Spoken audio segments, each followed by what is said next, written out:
Because the vision is to go beyond just building a business for you, but a business that can outlive you. So, current millionaires and billionaires, yes, I'm talking to you.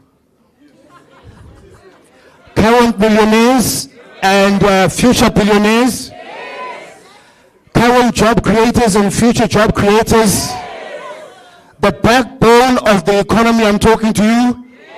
Yes, I know some of you, you are owing as I'm speaking, and you're like, you're a millionaire. Yo, if you knew how much you could call it down, brag. But as time goes, you learn as an individual that you speak life into your business. A big welcome to every single one of you. Welcome to the TKC Business Workshop. We're coming to you live from Bochabela this morning. You woke up, you dressed up, you showed up. And that's what matters. One more time. One more time. So my name is Busiso Joshua Mulimi. I also run my own business. I run a pitching and presentation business. And today I'm just going to be your MC for the day. A couple of house rules. Please make sure that your phones are on silent. Firstly, making sure the phones are on silent.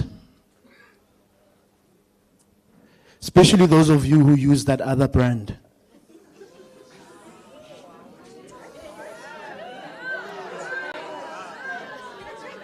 And I give you another noise. And then the bathrooms. If you need the bathrooms, or what somebody said toilet, the bathrooms are on my right hand side. So you see at the back on my right hand side, the first on the right is for the ladies, the females, and then the gentlemen, it's at the back. And then, yeah, it's going to be an incredible day. Can I see, by show of hands, those of you who love prizes? You don't know what it is, but you love it. As long as you win. That's what matters, right? Ralikopa, I'm encouraging every single one of you on social media as you're sharing, go WhatsApp, go Facebook, go Twitter, go Instagram. Please use our 2 hashtags for today. Hashtag join us for tea and hashtag together beke lebeke. We'll be giving away a lot of prizes. We might feel like Oprah today. We don't know. We will see. Right? Then I can just say, can everyone look underneath your seat? No, there's nothing there. It's your bag that's there. And we are streaming live to our online audience. We want to say a big, big welcome to every single one of you. Local and international. Good morning, good afternoon, good evening. Thank you so much for joining us from wherever you're joining us, whether you go Soweto, whether you go Khayelitsha, whether you're in Limpopo. Thank you so much for joining us. Online, we are live streaming the session. Please tell us who you are, where you are tuning in from, and what your business does. We've seen many people make sales online just from interacting. So never underestimate that platform. Our theme for today is building teams and stakeholder relationships. So what we're going to do is we'll unpack the fundamentals of building a strong team. Earlier on, I said to you, you want to grow from just being the marketer, the sales, or tshwarang phone, or collecting chelete, or letting the sales setting, to building a team. Are we together? So we're going to learn today on how do we build teams? How do we build relationships with our stakeholders? One of them being SARS. I expected it to be very quiet. But that is a stakeholder that we need to learn on how to build a relationship with. Because we don't have this information, we don't know that when you then do file, there can be some returns for you and your business. But you don't know that information, and if you don't know that information, you cannot get those rewards. And then we've got our exhibitors outside. We've had an opportunity to go and see some of them. They are with us in the spirit. Hey to our exhibitors outside. I think we've got about 8 or 10 of them. You'll get an opportunity to go and make some sales. You can pay with your card. All right. Then, please, can we watch the screen? There's going to be a video from the founder of this incredible organization, Bulelani Balabala. Please watch the screen.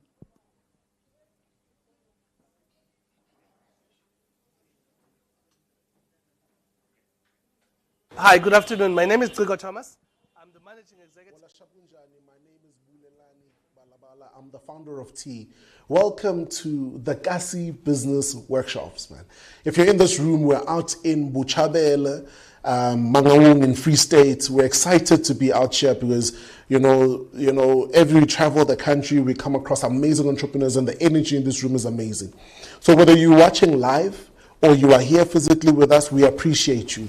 And we would encourage you to join the whole conversation on social media. Tweet as you see amazing small businesses coming up to pitch. Tweet as you see our different partners also tweeting. Follow the national, follow our hashtags, hashtag join us for T and hashtag together Bekelebeke. We started T about 9 years ago, 2015, out of a pure passion. And that passion was to support township entrepreneurs. But the big driver then was to offer them two things: access to information and networking, because we then picked up that was lacking. But this was on the backdrop of an inspirational advert I had seen. And this advert depicted Sandton being converted from a bush into the richest square mile in Africa. Then it hit me that these dreams of having offices in Sandton or whatsoever were not wrong, but for me, I was undermining where I was coming from, which is the township. So it then hit me at that particular point to take pride in where I come from, grow and build with what I have and in the township and space that I am in. So we then started T with the inspirational drive to say, there's nothing wrong in dreaming big, there's nothing wrong in dreaming anyway, but those dreams are valid. Don't undermine where you come from and build what you have with what you have where you are. So our biggest encouragement has been, the impact of over 60,000 township entrepreneurs, being able to fund over 300 small businesses with grant funding, actual cash, Baba, that we have received for amazing corporates, from Nedbank and the sorts. And we've been able to see these amazing entrepreneurs also jumping onto the Kasi Business Workshops. Over 2,700 entrepreneurs have joined the Kasi Business Workshops. Over 180 small businesses exhibited. A number of small black youth-owned business suppliers have been impacted by this. And our biggest thing is to say, if you are in this room right now, the most important person is the person next to you. Get that person, contact that person, find ways of collaborating with that individual, because you'll find that there is power in building your own economies. There's power in being able to network and close off those networks as well. But most importantly for me is to say, if you're in this room, join the conversation on social media, show us love on social media. Don't forget to follow us on all our social media platforms, but most importantly, show love to an amazing banking brand that has partnered, that has decided to take a big gamble on the township economy, and they put their money where their mouths are, but they didn't just do that, they show up consistently, and they're in this room, permeating this room, because they are passionate about supporting township entrepreneurs. Show love to Nedbank. They've got amazing products, from the Pocket Pause to the Startup Bundle and other amazing products. Talk to the bankers that are in the room. But share this video. Let's join in the conversation. Hashtag join us for T. Together, Bekelebeke.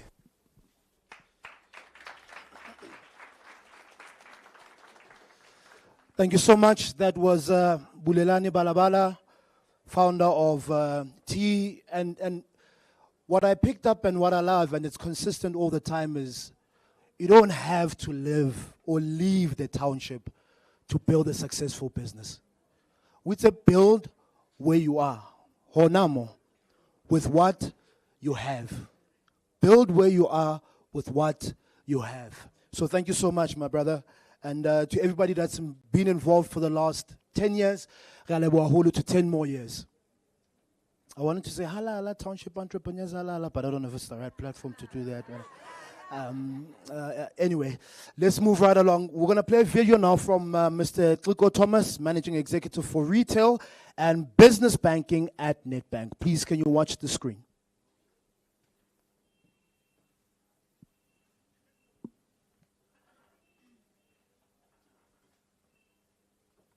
Hi, good afternoon. My name is Thomas.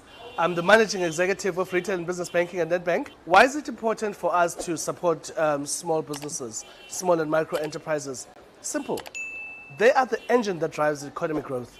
If you think about the situation we are in South Africa, where we haven't been able to generate GDP growth of more than 1.2% per annum over an extended period of time, a period that stretches more than 10 years now, where's the growth going to come from? The kind of growth that creates jobs, that generates economic activity, that drives tax collection.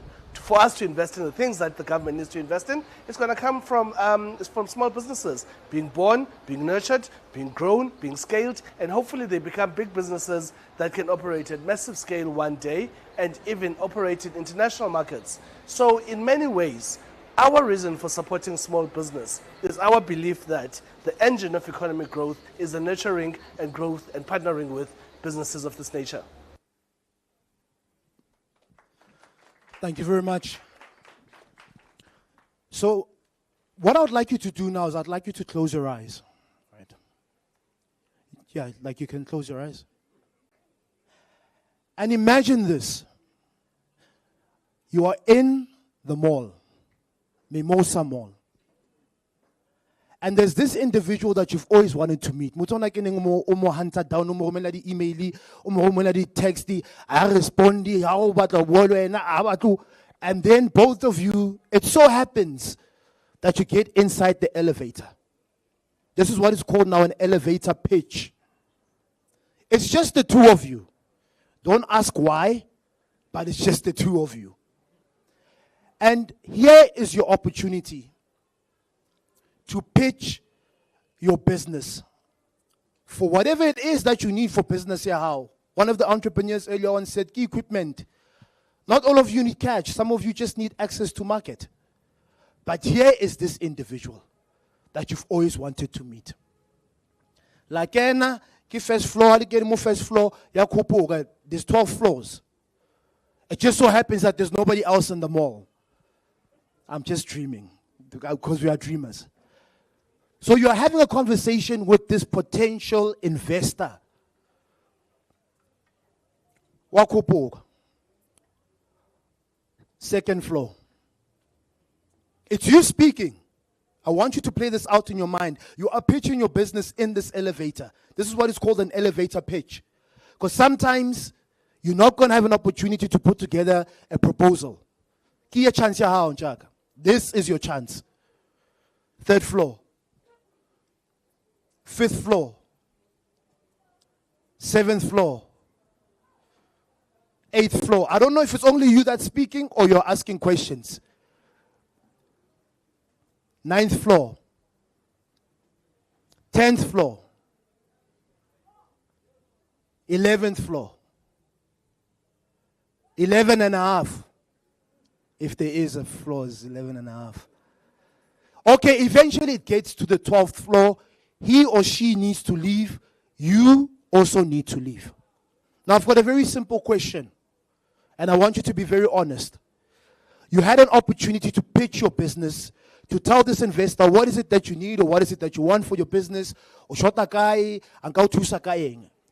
Do you think, honestly speaking, by the time you get to the 12th floor, you would have sealed the deal?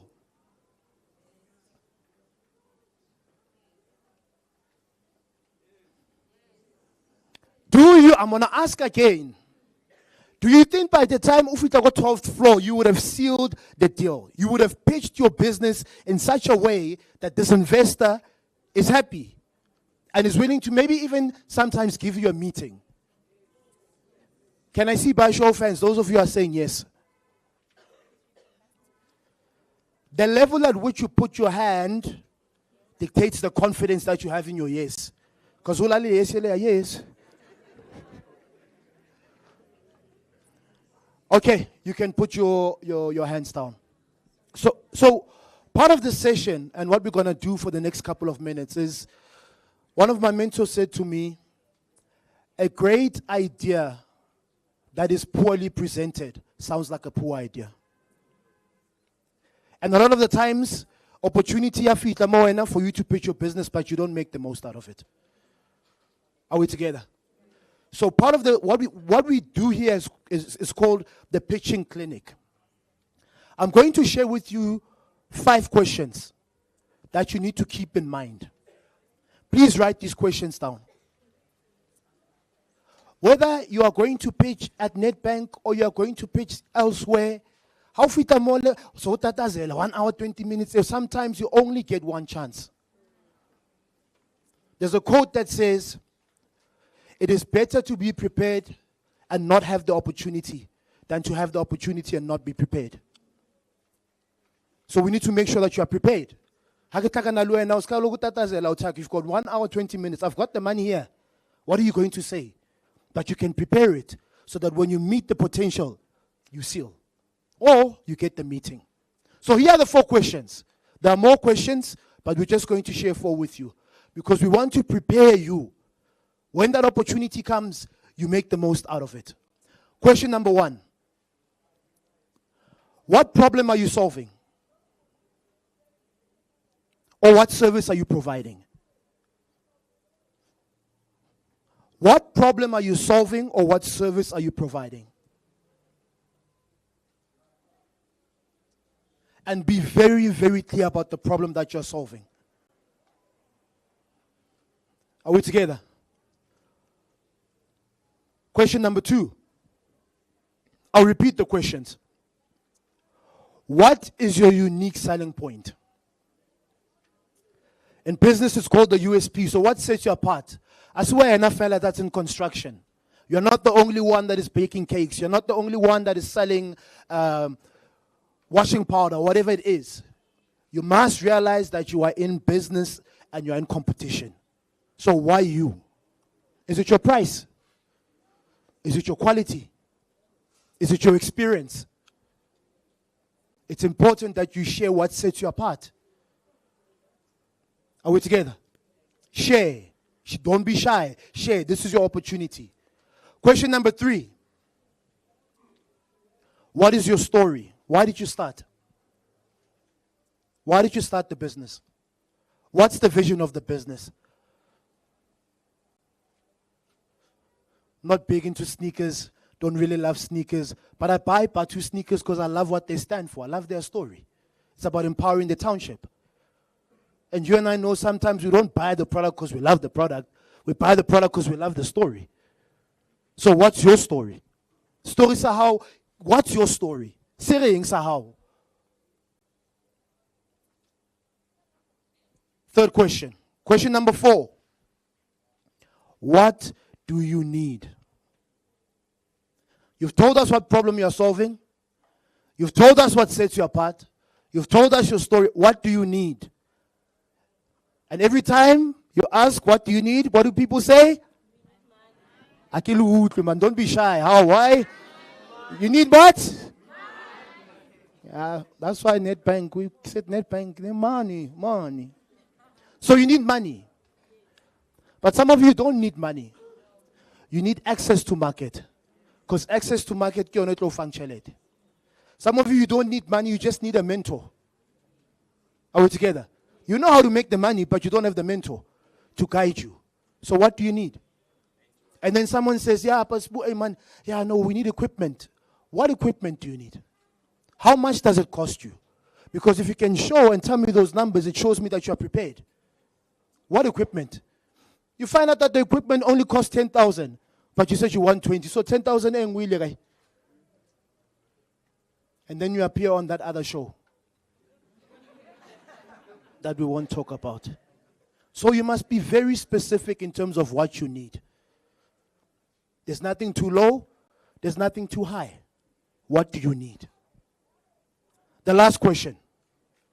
Bonus question. How do you make money? Because you are in business to make money. Oh, hey, so nakhot man ek batla thusa community yaka. Hey man, unemployment is low. How do you make money, Makai? How are you making money? Are we together? So those are the 5 questions. Can we go over them together? Question number 1. Come on, I need a bit more energy. Question number 1.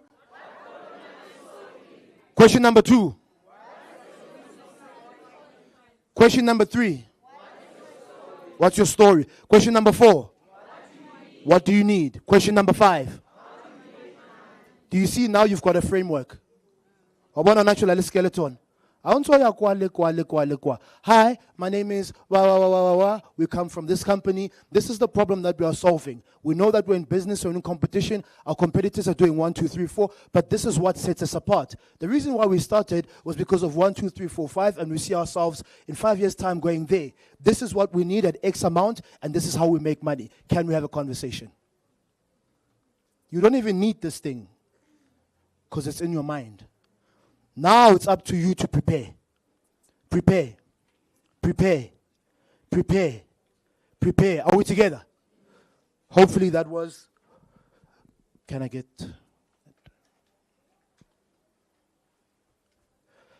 So, we have 6 finalists for the ultimate Kasi pitching challenge. One of them in the audience today is going to walk away with the grand prize of not 10, not 20, not 30, not 40, but 50,000 rand. I want to shapa matso jwalo. Ngare inyani 50 and ngare wish ngare you were part of the 6 that was in the front. But your chance will come. So I'm going to call up our finalists. This is the ultimate Kasi pitching challenge. We're going to show them love. It's easy for you to pitch behind the screen. Get on stage and do the same.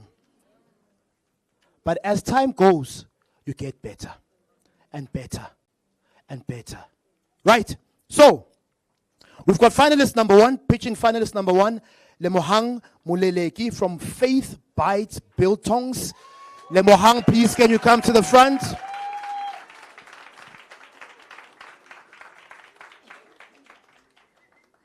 Can we please get the other mic? All right. So it's about learning, right? Now you've been called up to the stage. And when you come to the stage, you first have to identify and see the people that you're talking to, right? Center stage. All right. Don't start unless you're comfortable. Take a deep breath. Relax. And I learned this trick. It's just a trick that I want to share with you. Because there's some people that, even as I'm presenting, when I look at you, so you start to then also identify the people that can give you the love and the support. Okay? Because number 1. The second one as well, you don't always have to speak English.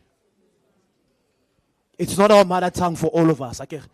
But that's why you do research on the people who are there, which is very important. So you're going to stand, take center stage, and then you're only going to start after we give you a loud 3, 2, 1, action, and your time will be there, right? Okay. Are we ready? Yes. Bochabela, are we ready? Her 2 minutes starts in 3, 2, 1, action. Okay, hello everyone. My name is Lemohang the Biltong Lady Muleleki. I am the owner of Faith Bites Biltong, where we produce and supply biltong. So the company started initially because of the fact that you need to take a good drive uptown to get quality biltong. But then we realized essentially that we can create an opportunity for people to start selling and starting their own biltong. So we use social media to market our reseller packets. And I can proudly say that Faith Bites Biltong is supplying nationally. We have the product, we have the market, and now we need the capacity. We are currently using cabinet-style dehydrators to dry our meat, and it's limiting the amount of people that we can supply. So if I win this prize, I am going to make a biltong room where I will install fans and you just walk in, and it will increase our capacity, and in that way we will reach more people in South Africa and assist them to start their own biltong businesses. Thank you so much.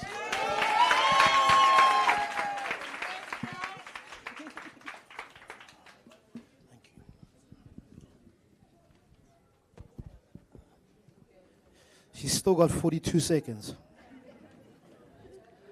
And then the other thing that you learn as well is when you are recording, nako ya hao wa khona bua hantle o flow o sebedise 2 minutes ha o fitla mo pele papa 1 minute becomes 30 seconds. But I think that was brilliant. Go back and shapeleng matsoho. And to our online audience as well, please take this opportunity to shoot your shot, pitch your business. You never know who's watching. Time and time again, in every township that we've gone to, we've seen people make sales just by pitching their businesses. This is who I am, and this is what I do. Okay, more and more suggestions and tips are coming, but I'll continue to share them with you that you can use. All right. Pitching finalist number 2, Toriso. Team, is Toriso here? Okay, let me say the surname, because lale babang baratang o chansa. Baka nna ke ena Toriso, mara is fine. Asamaelana le sona. She's not here. Okay, unfortunately, she could not make it. We have received that from the team. Pitching finalist number 3, Tladi Manale from Interpipe Energy. Tladi!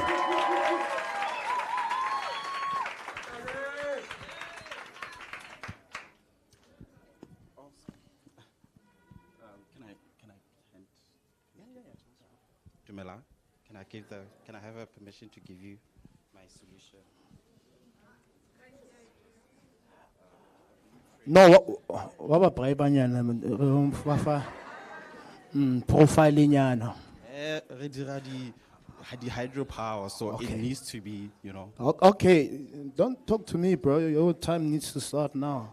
All right, ladies and gentlemen, this is our 3rd finalist. Let's show some love. His 2 minutes starts in 3, 2, 1, action. Good morning. My name is Tladi Manale. I'm the owner and founder of Interpipe Energy, a company that generates electricity using hydropower and solar power. Imagine us right now experiencing load shedding. It would be sad, right? But these are the kind of problems that we experience when there's overloaded power grids, energy inequality, and unreliable energy source. So my team came up with a solution, which is a hydropower solution that will generate electricity using water pipes. How does it work? As water flows through the pipe, the generators, they take the pressure from the water and turn it into kinetic energy.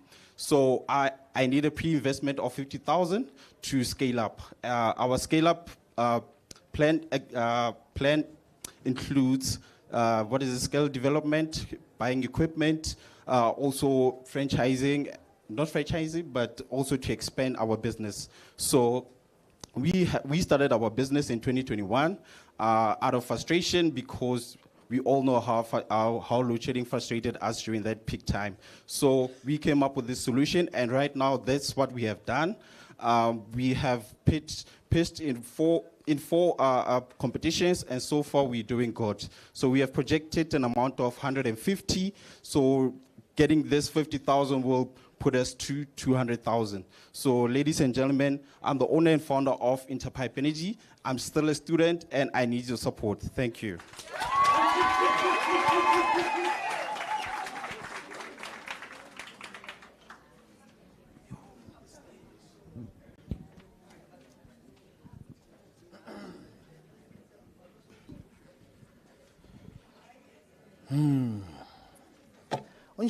Are my team and I.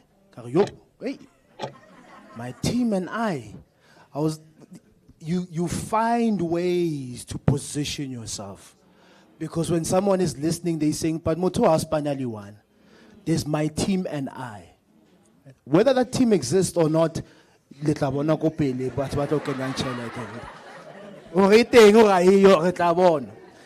know, just before I call up pitching finalist number 4, one of the things that I learned as well is, especially if you've got a product business and you're speaking about a product, maybe or maybe kiri that's a product, right? Or you're selling hoodies.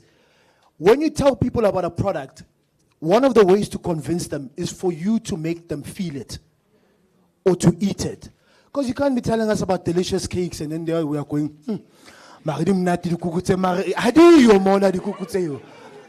So you can do that as you come to the front. Italy product here, how and come and put your product here. You know, if you're maybe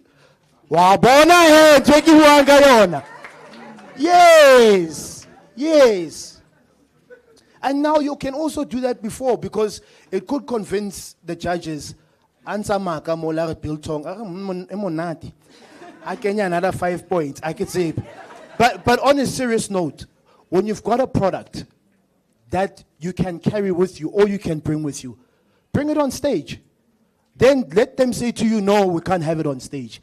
But a product is what people want to see. A product is what people want to feel in order for you to convince them. Are we together? All right. We've got pitching finalist number 4, Emmanuel Chokolo. Are you here from Bot Speaker? Emmanuel? Emmanuel? He's not here. Okay. Let's move on to Kabelo Maketa from Owa Jewelries. Kabza, please, can you come to the front?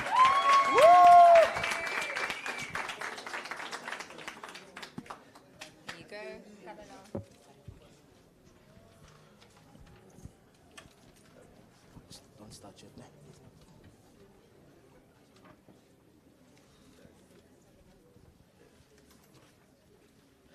We've been traveling. I think this is our, where are we now? We're in August, ne? So I think this is our 7th or 8th township that we've done this year. I haven't seen anything like this when it comes to pitching, in terms of how you position yourself before. It's incredible. Kabza, are you ready? Okay, guys, ladies and gentlemen, let us show our pitching finalist number 5 some love. Kabza, your 2 minutes starts in 3, 2, 1, action. Dumelang, good morning everybody. I hope that you're good. My name is Kabelo Maketa. I want you to imagine this. You are 85 years old and you are lost. You don't know who you are. But here's another scenario. Imagine your grandmother, she's 85 years old, she's lost, and you cannot identify, or you don't even know where she is. But also, I want you to imagine this third scenario. Imagine that you find an elderly person, and you keep on asking them questions, who are they? But they cannot identify themselves. That's what dementia does to our elderly.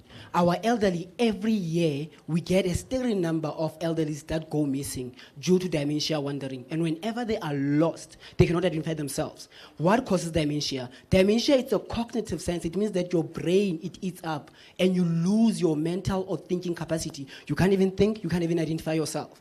But I am a jewelry designer from CUT, based and born and bred in Bloemfontein, and we manufacture our Kerling pendants. Our Kerling pendants is a QR code enabled pendant that has a QR code in it. When you scan it, it identifies the information of the patient. That 85-year-old that goes missing, we are able to identify who they are. Why are we here? We have seen that there's a number of patients or number of jewelry designers that graduate every year in Bloemfontein. We all have to go to Joburg or Cape Town. We always have to come back home because rent is too expensive. Me, I'm not alone. There are also 4 to 5 other jewelry designers that graduated this year that are unemployed. The only choice to further our studies, and the moment we further our studies, we don't have bursaries. So we want to create employment for them and make sure that we reserve the heritage of jewelry design in South Africa. We in Bloemfontein. Bloemfontein is a central province in South Africa, and oftentimes it's not considered. And our art history or our level of design is not taken into consideration. But let us help those designers that are unemployed. Thank you so much.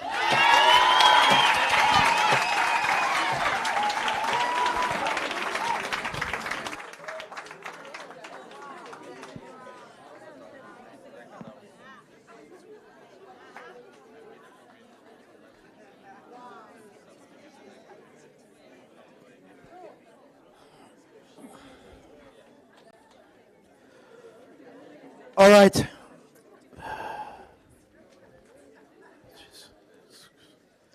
It's hard to believe, man.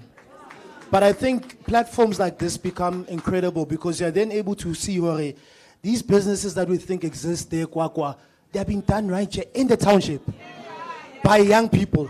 Hona momo Free State mo. Karba shapeleng matsoho man.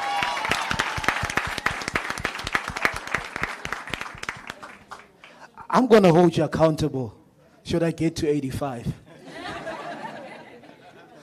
God willing. All right. Our last finalist is Pule Aaron Boure from Boure Consulting. Kopara shapeleng Pule matsoho.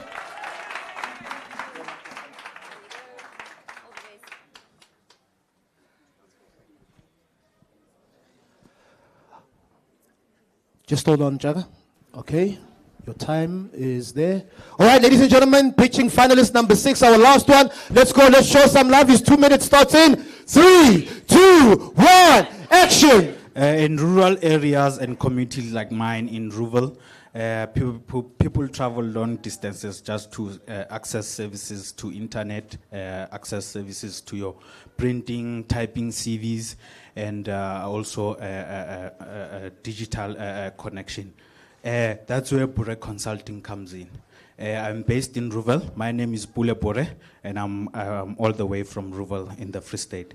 So Bure Consulting is basically a multidiscipline company where we help youth and local businesses with branding, t-shirt printing, and your company registration, as well as digital access and digital skills to youth. So we have also partnered with Wiremore, whereby we give access affordable Wi-Fi to our locals, whereby they access Wi-Fi for 5 rand, which is daily, 25 rand, which is weekly, and 125 for a month, which is 50 gig. So we are breaking those barriers and connecting our community. So why are we here? We are here, basically, we truly need mentorship. Besides funding, we also need funding. We know how to access funding because we recently got funded by the National Youth Development Agency they bought us equipment so that we can be able to give these services to our community. So another question is, what is it that, what brings us here actually? As I've mentioned, it's mentorship and funding. So we really like to get financial, not financial, mentorship and financial literacy, because that's what we're lacking, and also.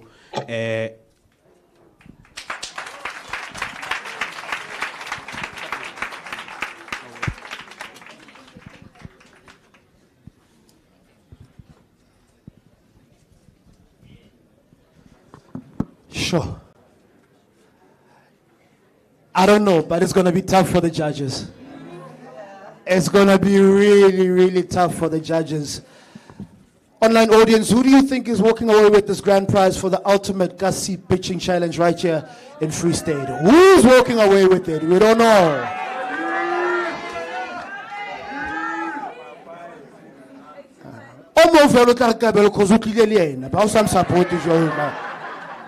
Let's give our finalists another round of applause. Absolutely incredible, man.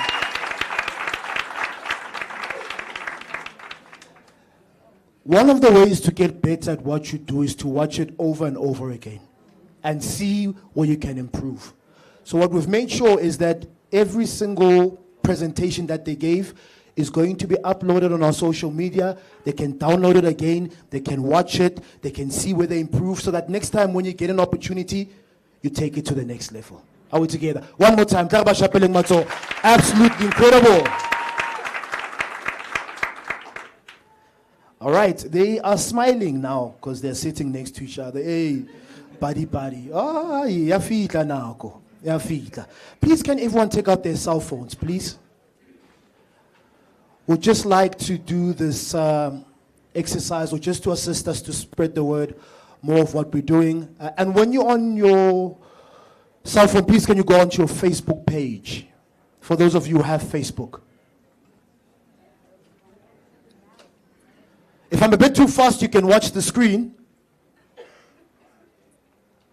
So you go onto Facebook and then you go onto your search button, where you search for a friend, you search for a group, whatever it is that you're searching for. And then at the search button, please can you type Township Entrepreneurs Alliance. If you just type Township, Utaibona, it's going to come up.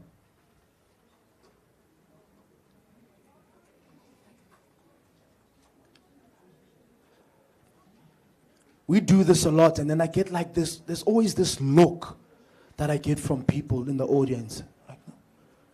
No data, no data. Hotspot. Ke tla o bona, man. Now, teamwork makes the dream work. And you must always make sure that you've got data. We've got our suppliers here. All right, you should be able to see me if you go live. If you can see me, please put your hand up so that we're on the same page.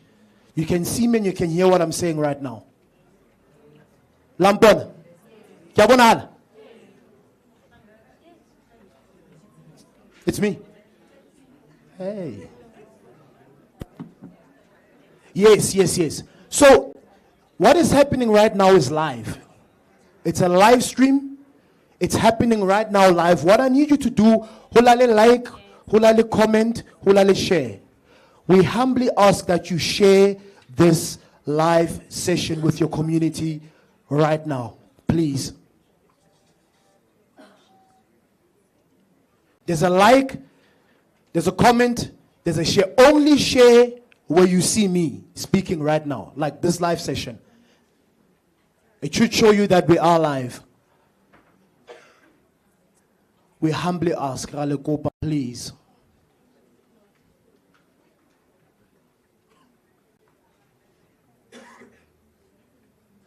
And the lovely thing about this is once we share it on our page in your house, next week, the following week, or the week after, it's still on your page.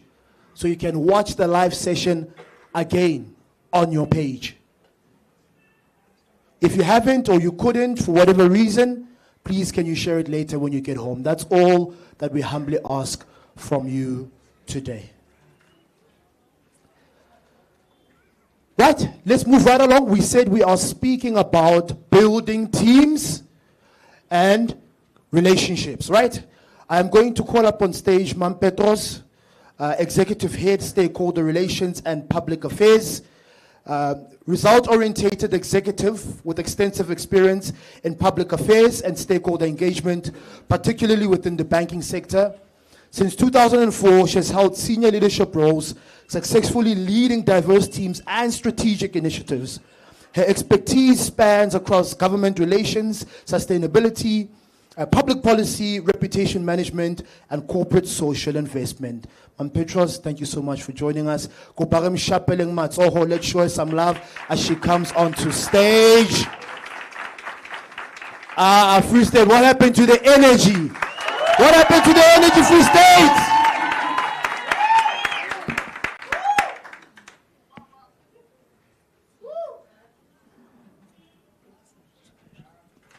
Good morning, everyone. Dumelang, Ligai. Great. I'm trying. As you have seen, my name is Nonkekyambo Petros. So obviously that clearly is not Sutu. But King would say I'm Sutu. So Tsonse Kitsiwe Bua, Tsonse Ki understand the Huribari Nkana. If Bang Seba, I must be able to understand. But Kibuas Kutu. Not quite Sutu, but yeah. It's a great deal of pleasure for me to be here. To my colleagues who invited me, Monet, Karabo, I just want to say thank you so much for the platform. I appreciate it. I appreciate it a lot. And I want to say that Esposiso introduced me with those other titles, but I am really privileged to be standing here also as an entrepreneur. I'm a serial entrepreneur with my husband. We've got a number of businesses that have failed. I'm here standing and showing you that it's okay to fail. We learn when we fail. When we fail, we pick up ourselves and we get going. And we apply the lessons that we've learned to our new business entities. So I'm here to talk about building teams and building relationships. You know, when you start your business, you start it because you've got a vision. You want to achieve something in life, and you know that through this business, you can be able to do so. If you've started your business by yourself, you will soon realize that you can't continue. You can't grow the business just by yourself. Because if you fall sick, it means that you are not making money because you are sick. If you have to expand, you can't expand by yourself. You need a team of supporters, a team of people who are behind you, who are supporting your vision, who have taken that vision and you are making it their own vision. If your business solely rests upon you, it means you don't have a scalable business. You need to be able to say, I've started this business here, but I want to grow it to the next township, and to the next township, and to the next town, and to the next city. And that's where you need a team. And that team is going to grow, it's going to be stable, it's going to continue your vision, because you've identified people who are passionate about what you want to solve for, what you want to do. They are going to be working with you. First, you identify those people. Sometimes it's people that you've known for a long time. Sometimes it's people that you know have been in that line of business and you've been able to identify them and to even poach them from some other businesses. Sometimes it's people that you know to go to church with, you've studied with, that you've worked with, that are referred to you. You need to find the right people. And then when you've built your team, it's very important to communicate, to set expectations. What are we trying to do? Today, what is it that we're supposed to do as a business? Communication is critical. Delineating roles, who does what, so that we are all accountable for something. We started, a farming business. It didn't work out because of stock theft. We closed it down. We started a guest house. It survived COVID. We started it in 2019. And I'm very proud to say that it's doing very well. Usbusiso spoke about, people who are in business. I just want to check. How many people here in the room have been running a business for more than 5 years? Just a show of hands. Great, thank you. You can put your hands down. I want to tell you that in South Africa, most businesses fail before they get to 5 years. Most of them actually fail within the first 2 years. If you've been running your business for more than 5 years, you can give yourself a pat on the back. You are doing well. We're talking about teams. You can't run your business without a team, and a team that is invested in ensuring that the business goes more than 5 years. You need to be able to set goals. You need to be able to appreciate your team. When you appreciate your team members, they feel valued. They buy into your vision. They want to do everything right, not just by you, but by the business, because they realize that this is their livelihood. It's no longer just about Nongi Jambo and Misha's guest house. It's about their own livelihood. We have one of our employees who's been with the business for the longest of time, since 2019. She just finished building herself a house. And she tells people that I have not built this house from anything else, but from the salary that I get from this business. So she can see what that business does for her. You need to be able to get people to see the value that they derive from your business. There will be conflict. Conflict is among us. We fight, we argue as sisters, as spouses. as colleagues, you need to be able to resolve conflict in an amicable manner so that you can continue beyond the conflict. Conflict is necessary. It enables you to create boundaries, to clear expectations, but you need to be able to resolve conflict in such a manner that you can continue where you left off in the interest of the business. You need to be able to reward people and reward them fairly, right? I know it's very tempting when you see the money coming into that bank balance. It's very tempting to think, okay, yes, this is looking great. I need to do this and that and that. But remember, there are people behind you. They need to be rewarded fairly as well. They need to be supported because they are not there just for your own interest. They are there for their own interest and their children and their children's interest. So I'm going to move now from, talking about how you build teams. I hope you have picked up a nugget or two about how you build teams. I want to talk about building relationships. With business, you do business with people that you can trust. That's the basis of any business. So stakeholder relationship, which is the field that I'm in, is about building relationships that generate trust, that generate goodwill, that generate advocacy. What do I mean by that? I've already told you we run a guest house.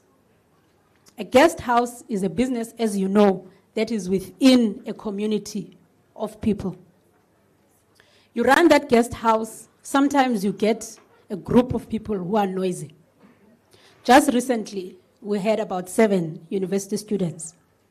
They came and, they had to be managed very closely because, students, they like to have fun and they can make a racket and they are going to be talking and drinking and playing games right into the night, and they are making neighbors uncomfortable because they are so noisy, neighbors are unable to sleep.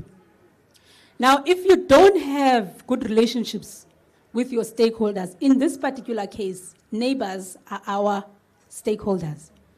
They can make your business very uncomfortable. They can run you out of business. They can go and complain about you to the municipality. They can go and complain among themselves, and before you know it, there is bad will towards your business because your neighbors are not happy about something. So when this incident happened, I first saw it on WhatsApp in the morning around 5. I see a message from one of the neighbors talking about there's noise on Stanley Low, and I'm thinking, goodness, there's noise that is coming from us. There's noise, cars and whatnot, and people are trying to sleep, and then some of these people are teasing our dogs, blah, blah, blah, blah, blah. I'm thinking, oh my goodness, hey, I'm embarrassed, I'm stressed, I'm not there, I'm in Joburg. How am I going to resolve this? So anyway, my husband is there. He tries to manage the students and everything, and they call the security company. The security company goes there and they check, but by the time they arrived, my husband had already managed the situation, called the university. The university came and collected those students, and off they left. Long story short, things settled down. Some other people who are closest to the guest house, they wrote a message on WhatsApp and they said, it's quiet now. We see that, everything seems to be okay. It's settled. And then some other person also wrote a message to say, these incidents don't happen that often. So what started out as a crisis for us, it ended up showing us our supporters, our advocates. The person who said this thing doesn't happen often is now on our behalf managing an unhappy neighbor. And I also then wrote a message, privately to 2 of the people who had complained to apologize and to explain why this was happening and what we had done to resolve the situation.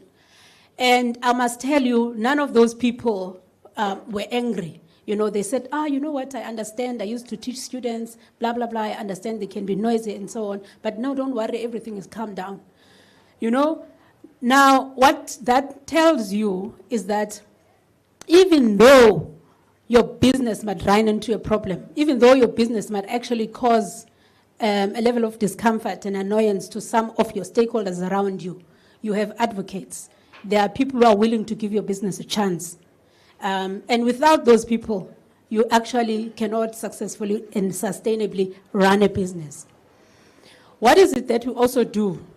In our neighborhood, now and again, some of these elderly people come together and, they will collect money from residents and ourselves as a business in the area, and they use that money to beautify the area.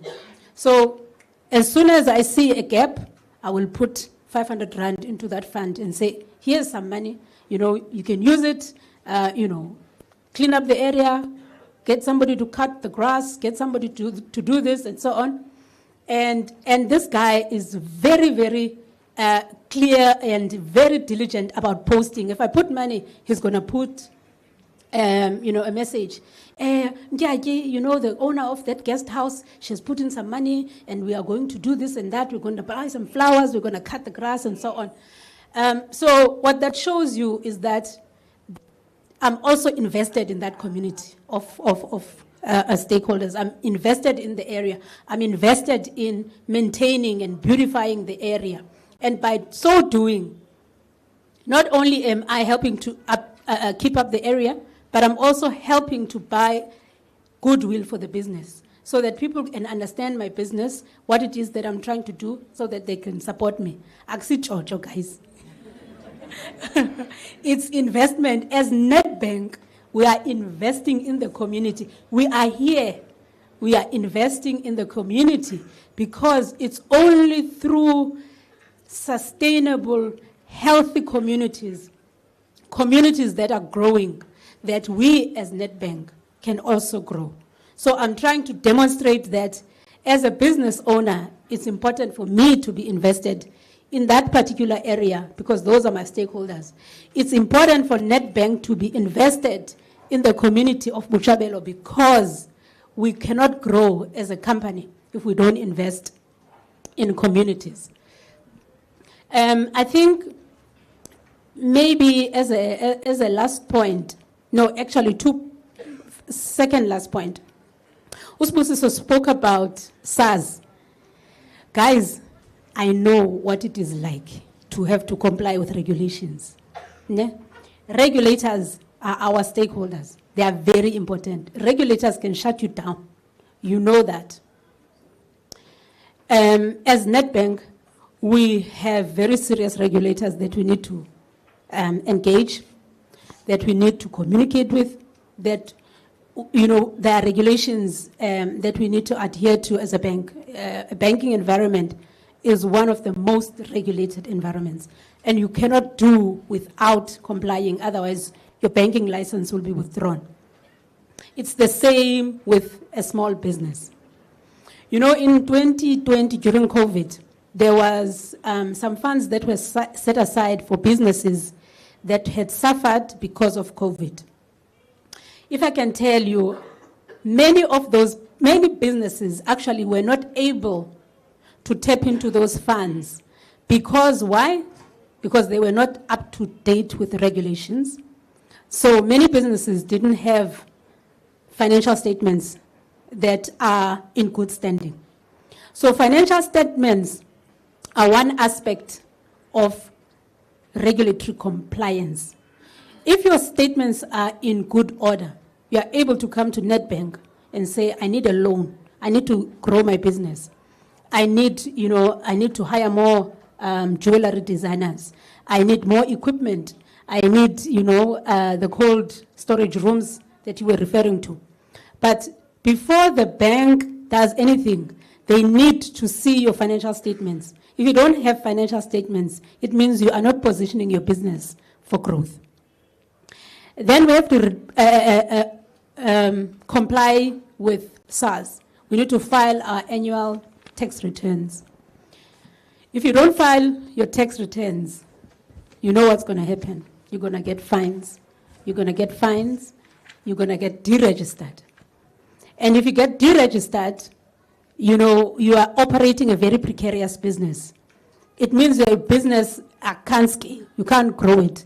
You know, as a guest house owner, sometimes, you know, we've got people from universities, government departments. Before they even open their mouths, they want to know, where's your tax certificate? Where is your CSD compliance status? You know, are you VAT registered? And all of those things. Guys, I know it's very onerous to do those things, but they have to be done. All among us here, we are stakeholders, we are peers, we are supporters.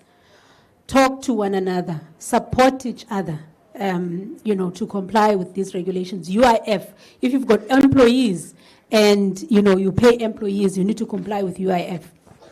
So it's important that you know that among here, all of us are stakeholders to each other. All of us can support and network and help each other.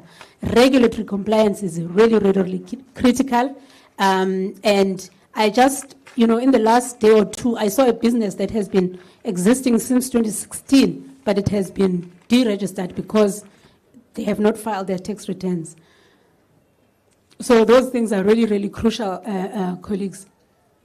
And then maybe as a last point, I just want to say that, you know, sometimes when you're running your business and things are not going the way you want them, you think of, maybe I should quit. Maybe I should go and look for a job.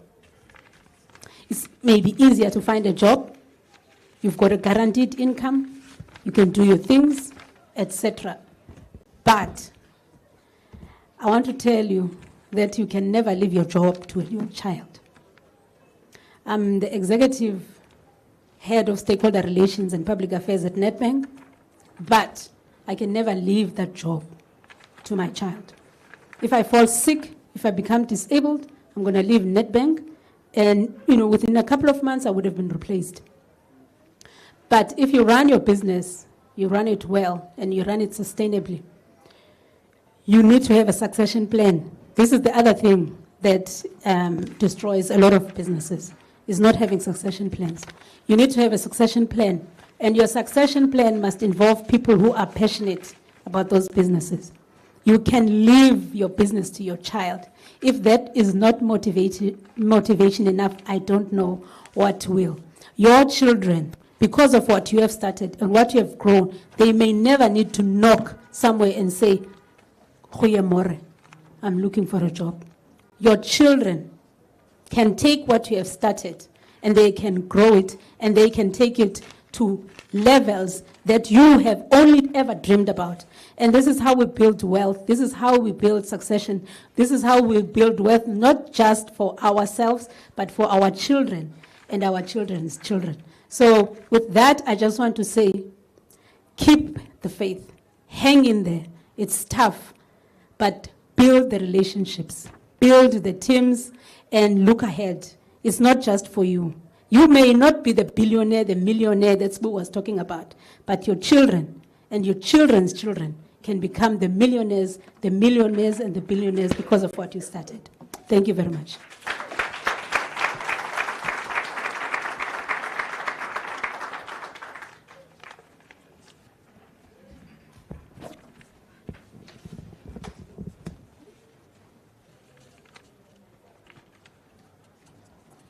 Thank you so much. Did you enjoy that presentation?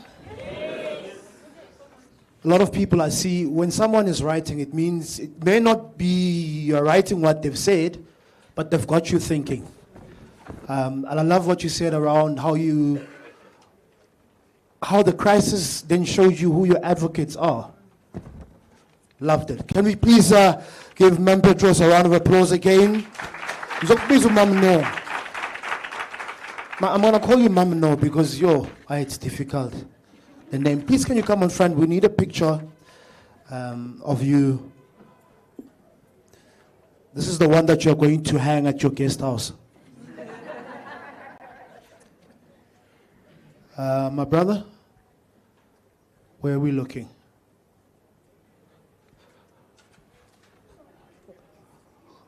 Who has the privilege of taking this photo? We've got so many photographers doing an incredible job today. Okay, my brother, you can. Okay. Okay, we've got our. Okay. All right, are we still together? I've been told we've got the winner. Right? We've got the winner. Do you want to know who the winner is? Yes.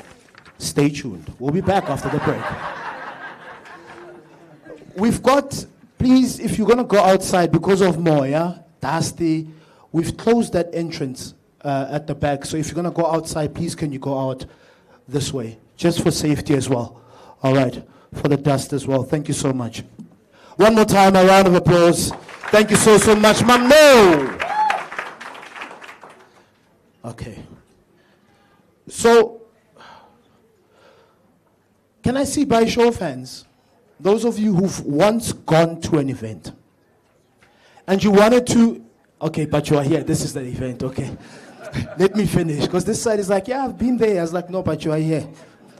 When you get to the event, whether it's a shoot, a product, whatever it is, but you don't have cash. The person that you want to buy from, Lena, cash, but you don't have the cash. How did you feel? Let me hear some comments. Disappointed? Frustrated? Because you come back again, the product is not there. They've lost money because now it's, no, please go on and send me an e-wallet. No, that's a mission. Right, so it's a loss for both of us, right? So guess what? You know when someone says, guess what? You have to guess.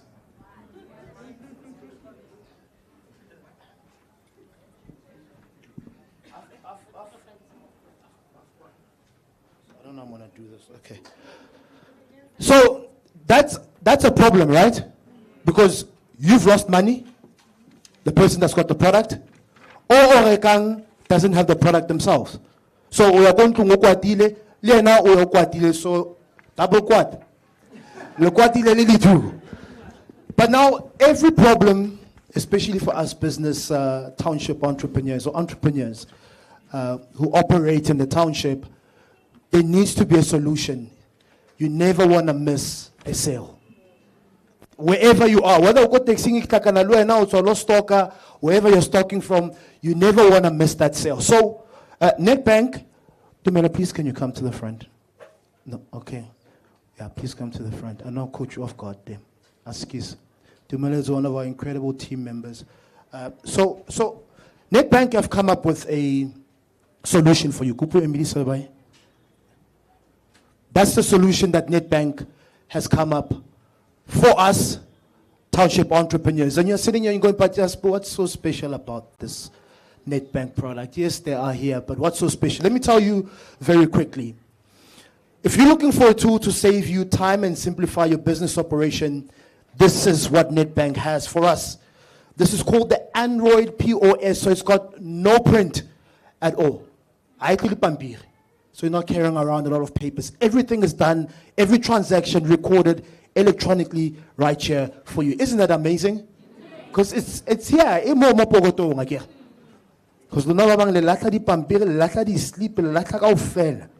So you may be saying, but why must we choose this payment device?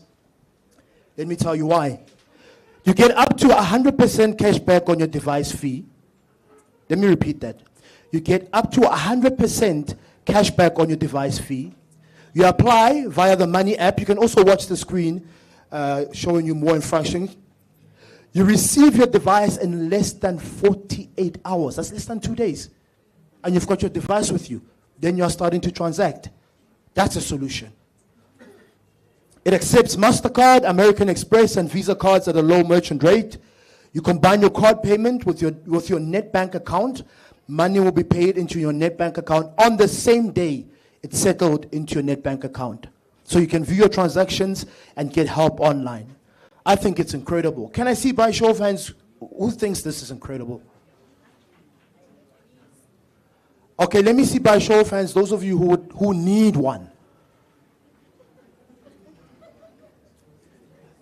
No. I know sometimes you need something, but you don't have, but you need it. Because when you get it, it's going to give you more of that which you need. So can I see by show of hands one more time, those of you who would love to get this device? Okay.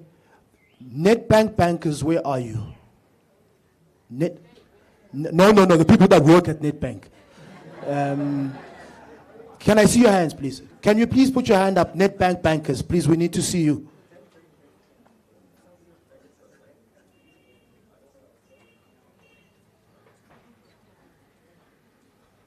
All right. Okay. You can go and see the Netbank bankers. They'll be able to assist you afterwards with this. Thank you. Kupare Shapeling Netbank Matsoho. Coming up with solutions. Mr. Noko Manyelo, Deputy Director, Communications at the Department of Small Business Development. Thank you so much for joining us, sir. Please come on stage. The stage is yours.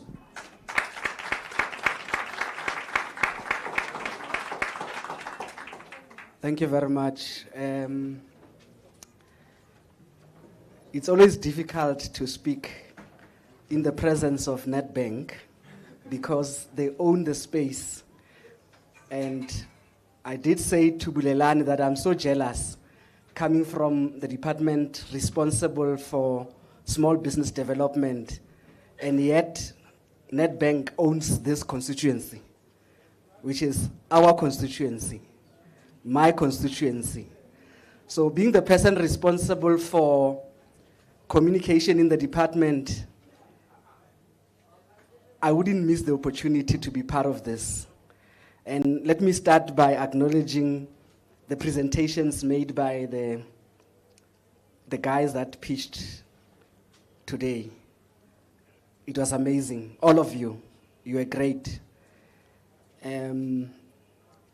Maybe at some point they'll give us an opportunity to coach you a bit, because some of you, you've got brilliant concepts, but as it was said earlier, if you don't capitalize on the concept adequately, on how you articulate that concept, you may miss the point.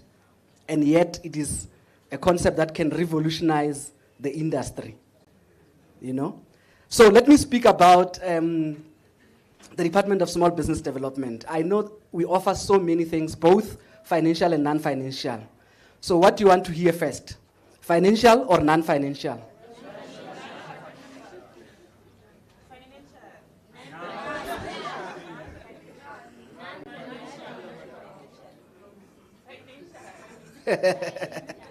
Okay, let me put it this way. It is always difficult for people to answer the question whether you need finance to succeed or business development. So obviously, we know we'll pay attention when we talk about business development, but we'll get excited when we talk about money.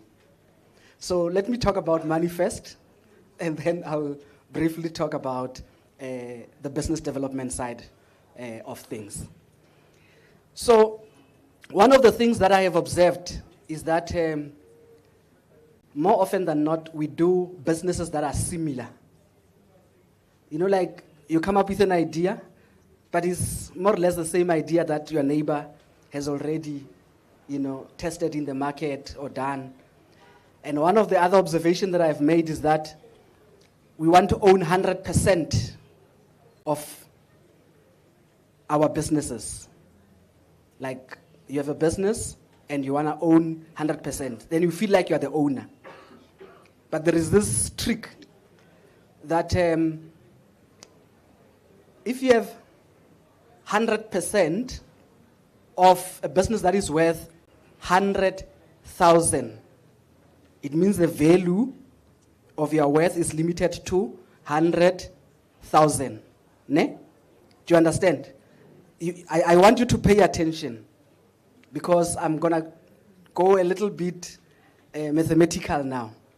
Then someone else owns a 10% of a 1 million business. Are you still with me? So who owns more between the two? The other one owns 100% of 100,000. The other one owns 10% of a 1 million business. So which one owns more than the other? What are you saying, my sister? They are the same. Are they the same, my brother?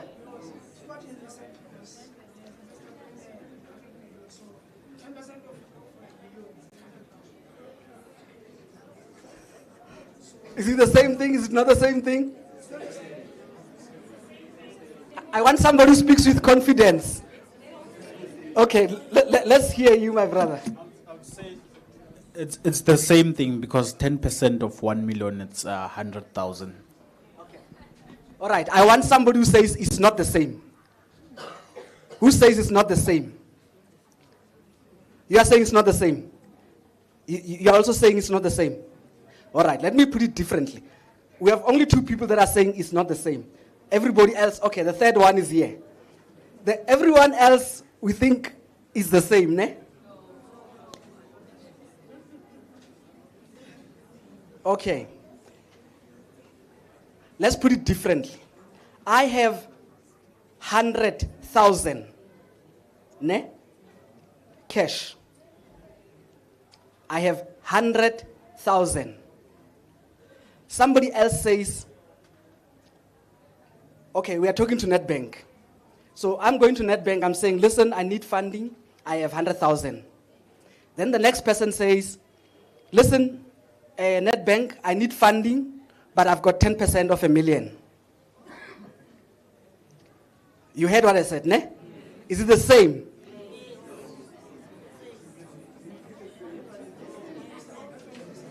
Is it the same, my brother?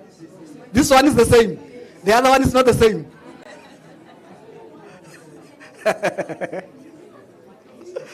Okay, let's hear my sister. Question. The 10% is going to grow in time. Okay. Okay. You answer. You're not asking me the question. Okay, so I think if you say you have 10% of 1 million and you need assistance, I think I need the question to be rephrased because it's possible that the 10% will grow over time with the value of the business. I'm not sure if I understood the question. Okay. So the last question was, I have 10% of 1 million. I'm speaking to NetBank. But the next guy says, NetBank, I have 100,000. I need assistance. We both need assistance. But I'm saying I've got 100,000, and the other one is saying I've got 10% of 1 million. Ne? 10% of 1 million and 100,000 equals to the same. All right. Okay, let me take you out of the misery. It's not a trick question.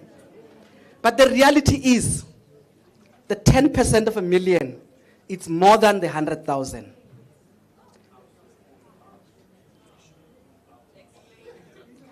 Okay.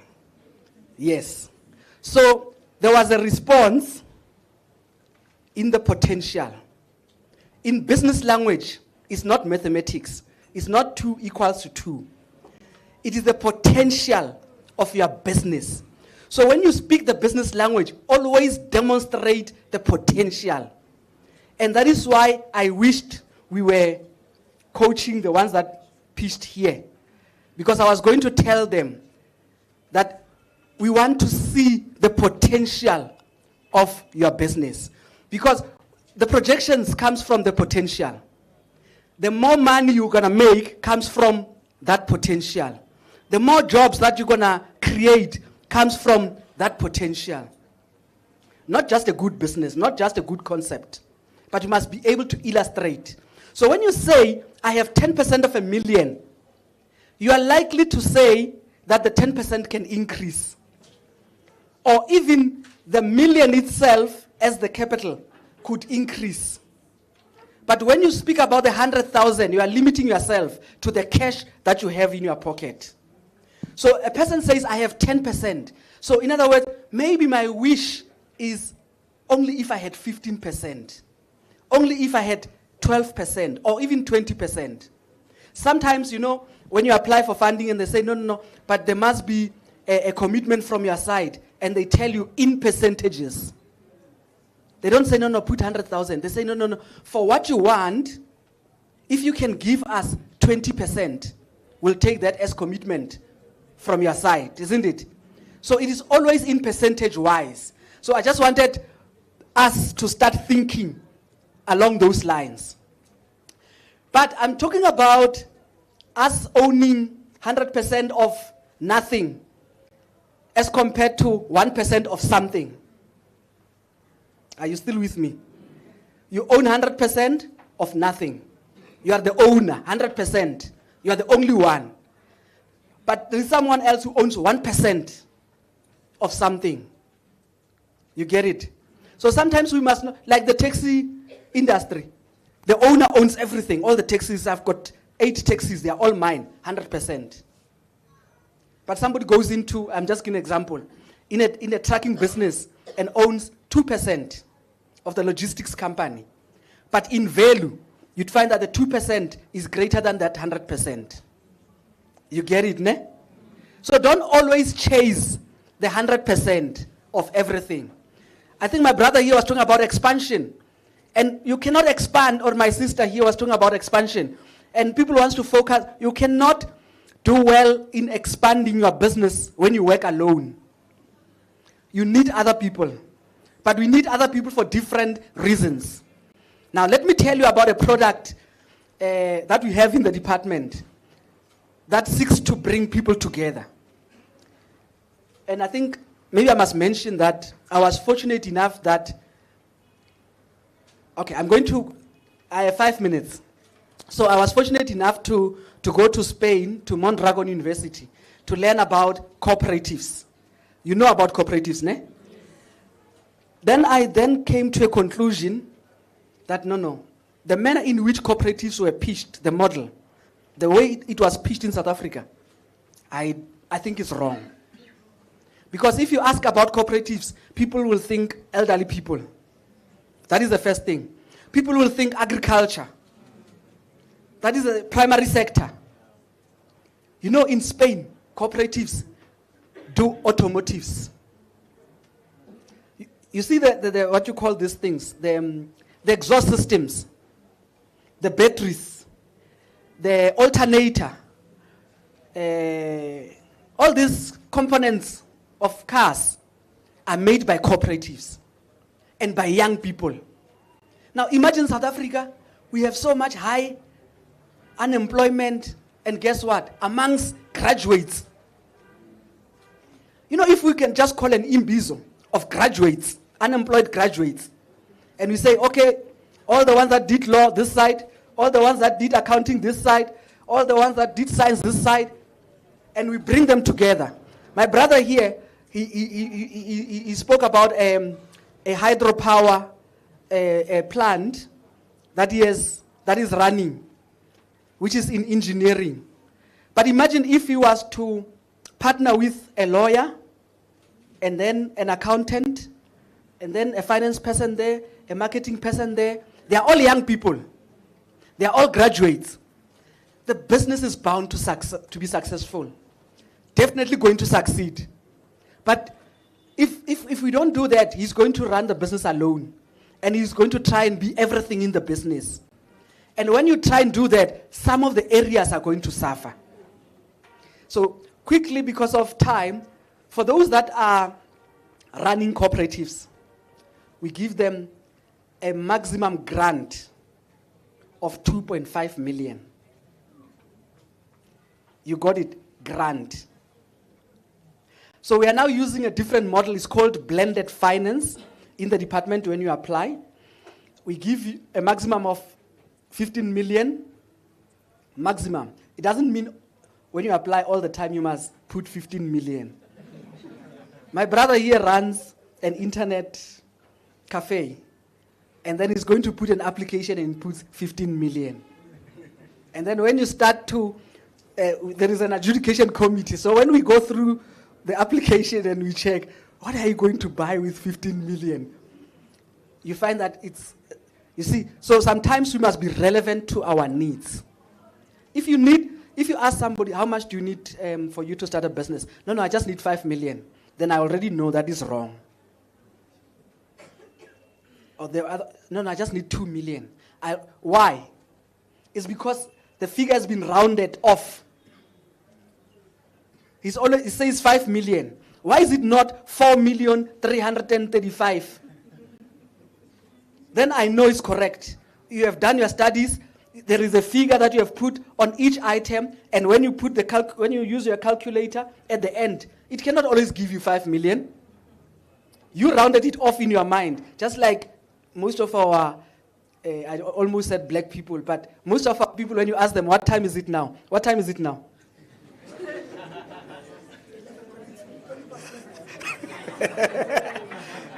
You know where I'm going with that, ne?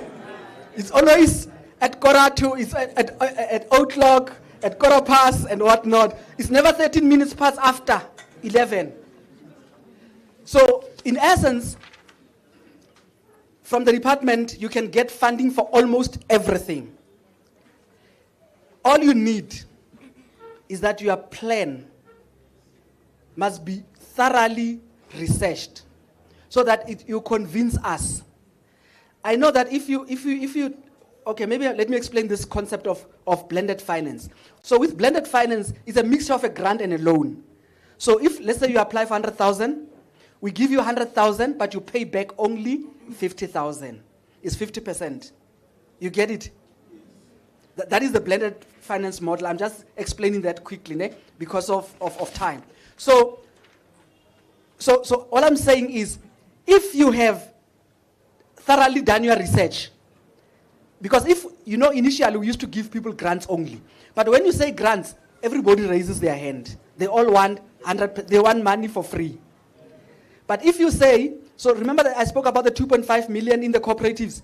So it means if you cannot get the maximum of 2.5 unless you have applied for 5 million and more. You got it? So if you applied for 5 million, the 2.5 is the maximum you're going to get on the grant portion. But if you had applied, say, for 4 million, it means that will be a 2 million that you get, ne? It's just mathematical. So if you pay attention, you are with me, you'll get it, ne?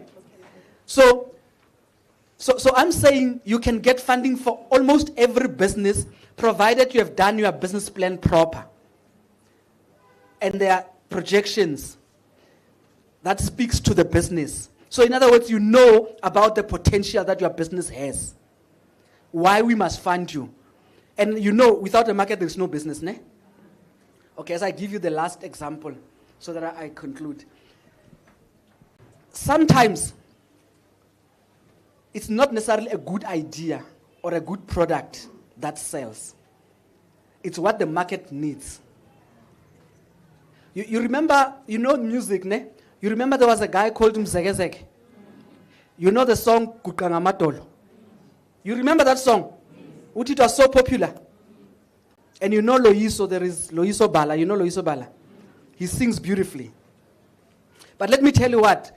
At the time when Mzegezeke was doing music at Tembisa.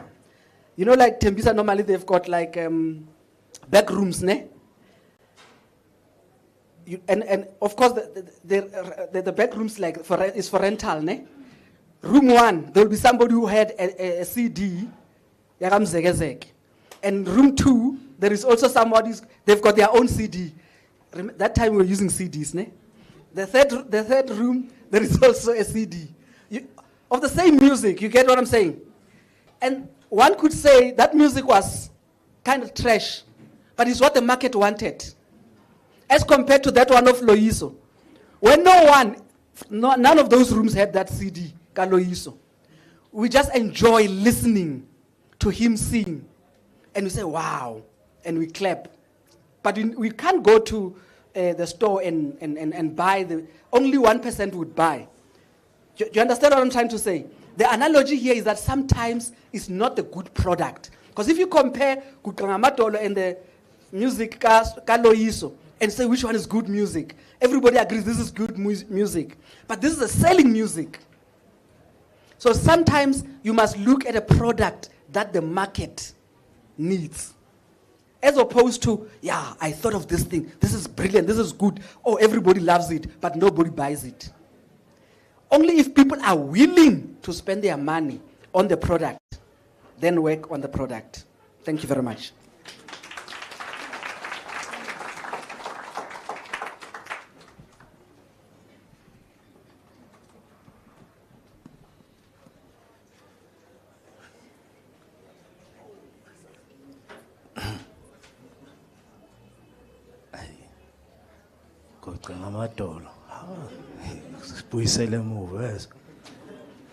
Thank you so much for sharing. I think that was really, really powerful, especially that last analogy around creating products out of passion.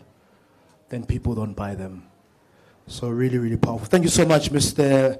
Manielo, Deputy Director, Communication at the Department of Small Business Development. Kuparam Shapeleng Matso.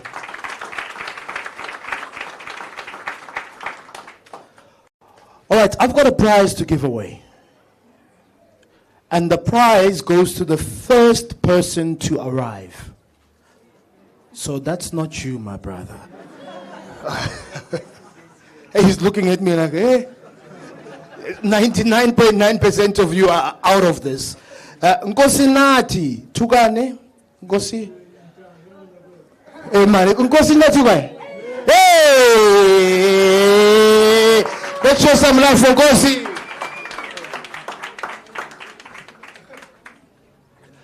I've also got another gift to give away. And that one is for the last person to leave.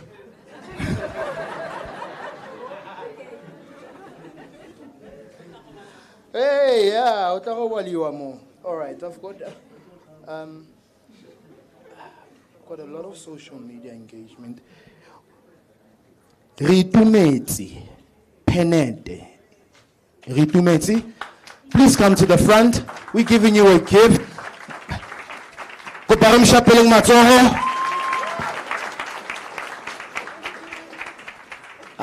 Shapeleng Matsoho, man. Thank you, Ritu. You know, at times it's not that you don't qualify to win the prize. The prize is attracted to the temperature of the heart.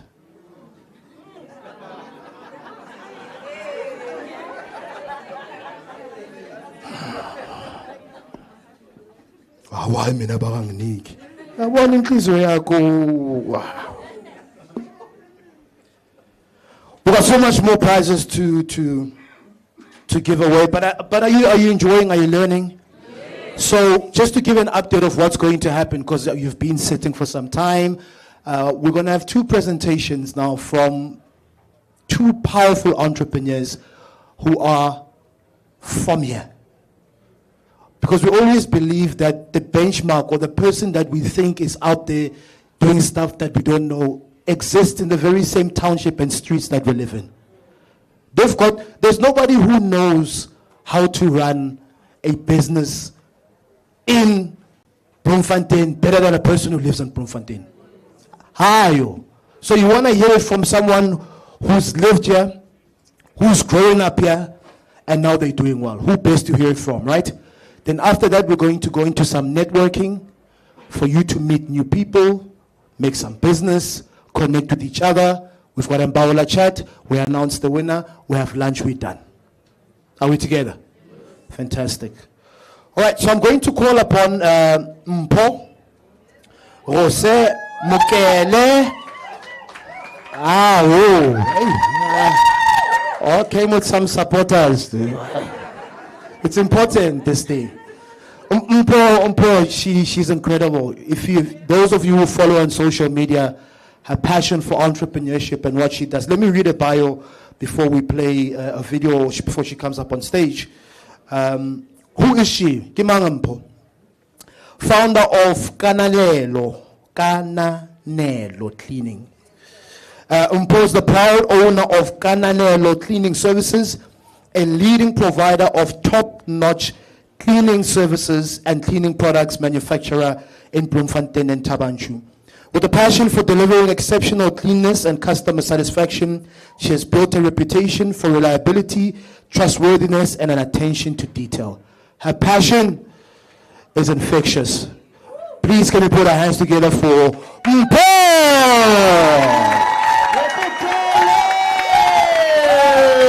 I'd like to say, running a business is hard. It has its ups and downs. We get discouraged.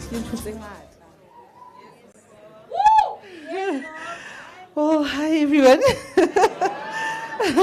Sorry. Can I just, sorry.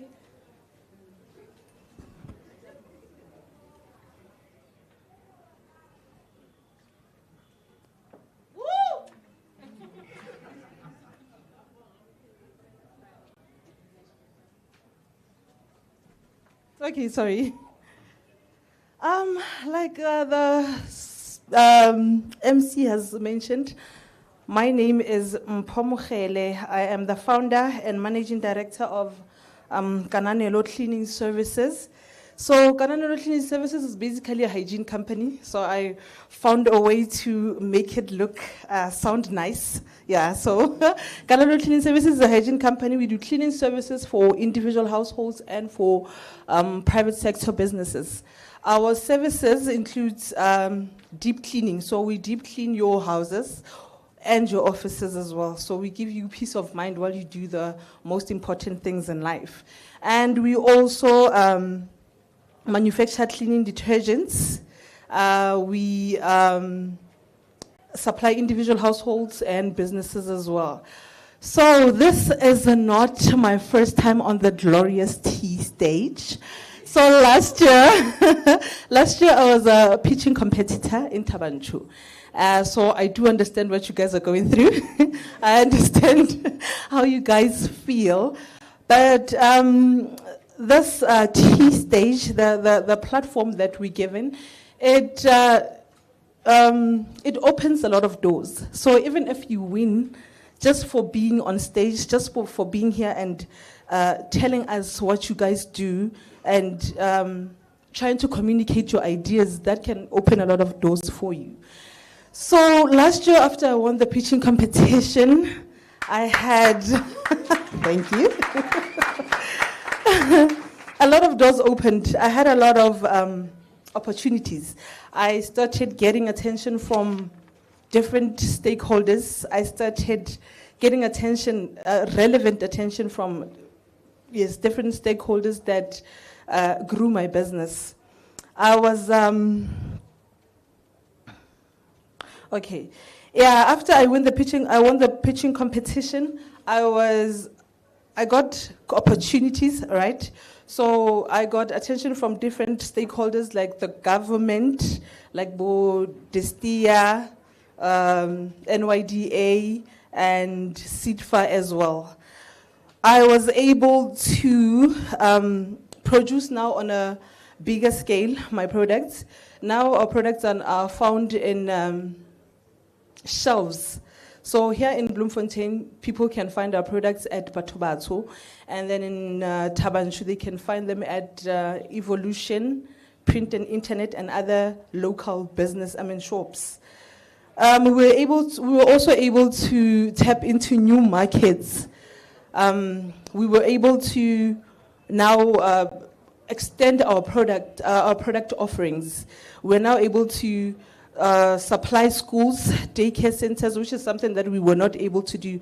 Because when we started, we were only working with independent sales representatives. So we were doing door-to-door, knocking on people's doors and selling to them. So now we're able to approach businesses. We now do business-to-business with our products and our services as well. And we were also able to partner with other companies. So yeah, Destia has been a big part of one of the biggest stakeholders in my company. Yeah, so we were able to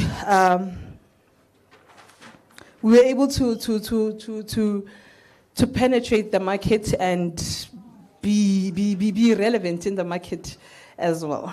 So after the pitching competition, I had a lot of new clients that came in, so it got busy. So which means that I had to now build systems that were gonna help run the business and sustain the business. So with systems, now that the customers are coming in, right? And like people are calling, we have to go up and down and do our services and whatnot. Now I had to build systems. These systems that I built, I had to also document them. So meaning everything that I did on a daily basis when attending clients and doing the day-to-day things in the business, I had to now document everything, which brings us to today's topic of building teams. I now had to build a team that was going to be able to run these, the systems that are now built. So I was able to work with Motheo TVET College in helping them with their students. So we're now working with the Motheo, with their students. They now do their internship with us in order for them to graduate. And we are now working with, before, with our products, we were working with independent sales representatives. So now we have sales representatives within the company to work with these businesses that we are supplying. So I put up a sort of a definition of what I believe building teams and stakeholder engagement is. So, yeah. We have different types of stakeholders. We have primary stakeholders, we have secondary stakeholders, internal stakeholders, and external stakeholders. The primary stakeholders are those stakeholders that affect the business directly. So meaning your employees, your customers, and your investors. And then your secondary stakeholders are those stakeholders that do not affect the company directly, but they are a big part of your company, like your government, your local community, and your suppliers as well. And there are internal stakeholders as well. Internal stakeholders are almost the same as primary stakeholders. They are individuals that are within the organization, like your employees, managers, and the owner. I'm the stakeholder of Kananelo Cleaning Services. Thank you very much. And we also have external stakeholders. These are the ones that are outside the company, which are the customers, the suppliers, and the community members as well.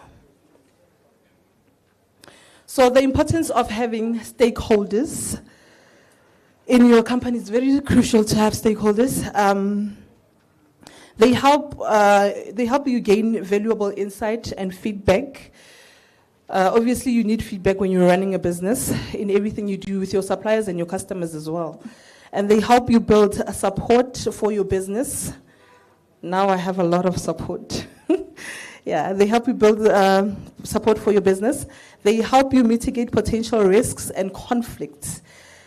And they help ensure that your company's actions align with the needs and expectations of those affected. So, like I said, after the big achievement of the company, I now had to build a team. So building a team is very crucial because you can't do it alone. Even I know as entrepreneurs, we feel good with this concept of my business, my everything.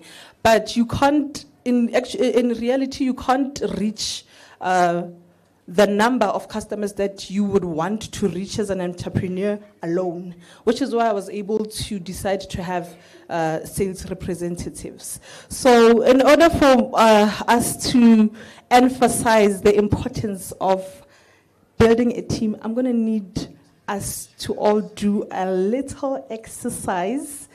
No, it's not that big. It's something that I learned from a friend. Ne?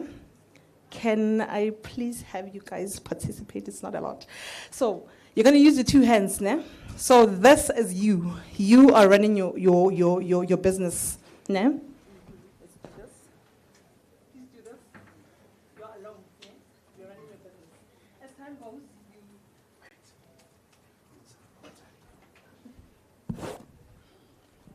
okay, this is you. You're running your business. And then you get people, someone to help you. And then as time goes, this,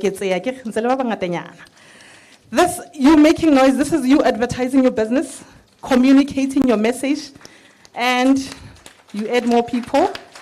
Do you hear the volume is going up, right? And, so, in my language, they always say, Matsoho, it's Matsoho Dunku Atibana, something like that, yeah. Thank you so much.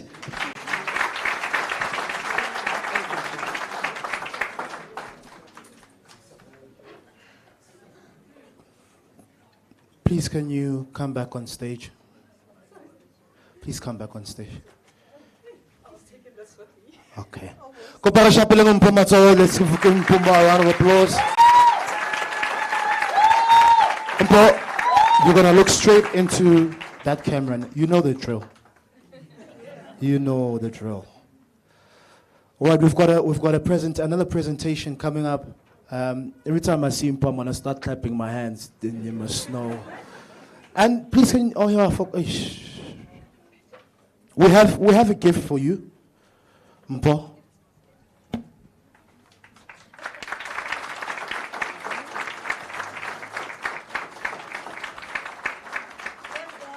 So the gifts that are inside the gift pack, we've bought from the exhibitors who are here today. So we're very intentional about making sure it stays here, right? The next up, we've got Maria. Maria is with us. Also, very powerful lady, rural entrepreneur, small scales farmer, and founder of Maria's General Trading. She'll tell you more about it. Maria, please, can you come onto stage?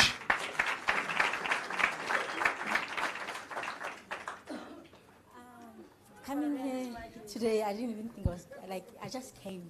I came on my Facebook. On Thursday, I was like, I need to go there.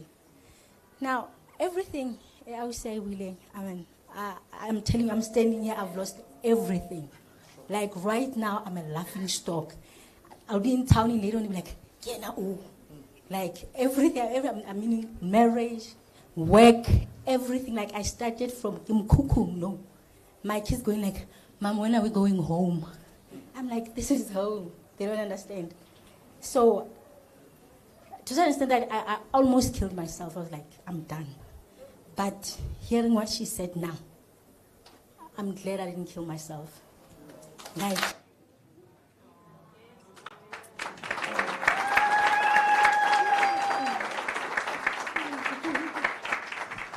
hi, everyone. Hi. Yeah, that's me right there. Not now, back then. Yes. My name is Maria Fanger.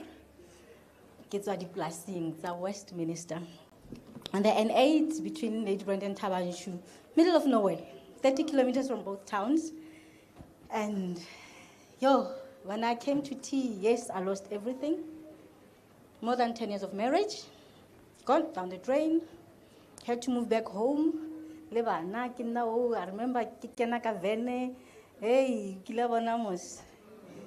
and starting Mukuku, I remember I've got 21-year-old son. He's at the university now. And I remember I was down and out. Like I said, I came to the workshop, but I was listening to the speakers. I can do it. Oh, sorry about that. So, Maria Monana, she's not suicidal anymore.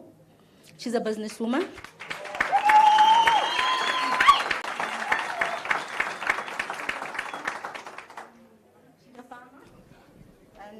Yeah, I'm a farmer, aspiring farmer actually. I do farming, and I also I'm a founder of Maria's General Trading.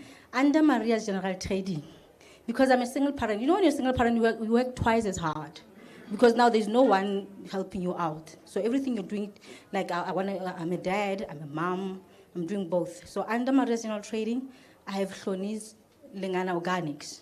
I'm into medicinal plants. Under that, I do lip balms, bath salts. I hope I'll be doing Vaseline soon, and that. And someone will be saying, well, now it's everything. I'm like, I can't afford not to do everything, because now I need to have money. These kids, I've got boys. Boys are expensive. I remember when I came, my son was at home, sitting at home. After marriage, now it's a matric. Next day, you don't know what to do. He was sitting there, frustrated. And Lina was sitting there going, what am I going to do? For the whole year, I was sitting there. And I always say, the people, now I'm here because of the people who did things, who said things. Besides Lengan, I do events. Like I taught my kids to rata chelet. Kirata chelet, and I know it's not chelet, I'm miserable. So we'll sit down in one and be like, Mom, what are we going to do with money? I'm like, no, I'll just post an event on Facebook and say, you pay 500 ladies, I'm going to give you a gift, I'm going to hold a talk, I'm going to do this. They pay 500 rands. These ladies, I love them, in Lady Brand. They pay 500 like nobody's business. They want to see my event. Whether I get there, what I say, they come, we spend the whole day, but they've been through a lot. I give them massages, I make money like that. I know my son is going to go to school. And I believe you me, he's doing his second year at the university now. And, today I want to, besides my businesses, I've got lots of business. I've got a babysitting business where the single parents like me, they want to go out and have fun. I know I would love someone to take my kid for a day so I can have fun. So I do that. You have a kid, I take your kid, I charge you 100 rand an hour though. So I go in the comfort of your own house. I get a kid really hug. I sit there with your kids. I play with your kids when you go out and have fun. I don't care how many hours you take, as long as you pay me. That's how I make money. I want to make money now. I think of ways to make money. I have a cleaning service. I go to a house when you don't want to clean. I'm like, show me you don't want to clean. I'll do it for you. Give me 1.5. I'll start from kitchen to. I'll even decorate the whole place. I'll move everything, whatever you want. I'm a single parent. I can't afford to sit around and not have money. And, I want to talk about a story. Why I'm talking about the story was this lady. She doesn't know me, but she grew up in Westminster. We haven't met officially. She called me during the week and said to me, hey, when I heard about you, I remember there was the time you heard about me, someone posted about me. When I came in with the next. Someone thought it was funny. Or I want a story about me on Facebook. Hey, we made hey, monna umolahlile. Hey, ibilo pela donation. And yes, I was living off donations. And donations in such a way, someone would say, I used to work at a preschool. I had this preschool, it's growing even now. Before I got depressed and lost everything at Lodula High and decided, my plan is to get high at die. So I can't do that at work. So during depression, I had it all planned out that my kid will be fine. Onana would get butler grant. Do you know those foster care grants? Like I had a plan. Do you know when you at your dead end, you plan to imagine I plan to die. Literally, I planned to after I'm gonna go home, build a shack for Banabaka. Ona usale, umetriki, utla hokomela oka granti and they will sort themselves out. I'm dead. At least they will have some income. Because I didn't have income. I didn't know how to take care of my kids. I know it doesn't make sense now, but that was me back then. That was my plan. And then my mom was like, now who's gonna take care of the kids? Because I'm 65. I'm gonna die too.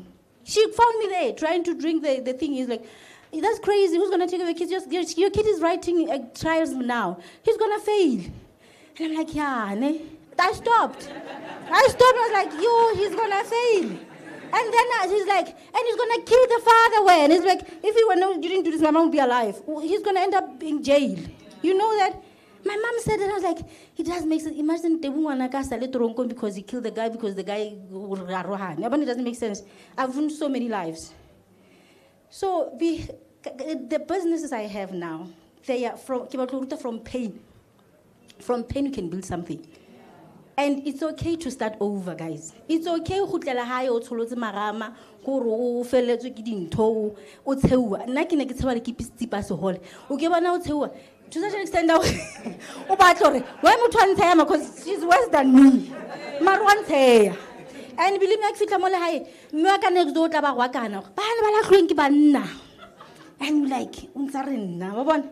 I've been through that, yeah. So what I'm saying, Kore, guys, right now, I'm living my life. I'm happy. My kid, the farmers got in and said, no. You know what? The donations, the girl was right. The farmers came in and say, I've got 10,000 rand. Your son is at home. I'll give 10,000 rand. The one was like, I've got 5. The other one's like, I've got 5. She was right. I was living off donations. My son is at the university. Out of those donations, my business started. OVK came in and said, you start a preschool, we'll give you chairs. That's donations. She was right. And then, Free State TV came in and said, we'll give you blankets and groceries. And I'm like, I'll share with the elders. I'll share with somebody else. I'll share with the CWP workers. And I'm healed. And I'm going places. I'm telling you now, my son is happy. He even went and did a YouTube and talking about growing up without a father. It doesn't mean that he's beautiful. He's out there. He's doing secondary university. He's living the life. Yes, sometimes we do miss that life, but no. I'm glad people looked down on me and said, wena. Those people, those people, I'm here because of them. Because I cannot give up. Hey, Batongola happy. Bangola happy. I want to say it's how about Tongola. I get to email like Kitala. I always say that. Whether I can be, I'll get a slap and look good. I do that all the time. There is no proof. I'm blessed.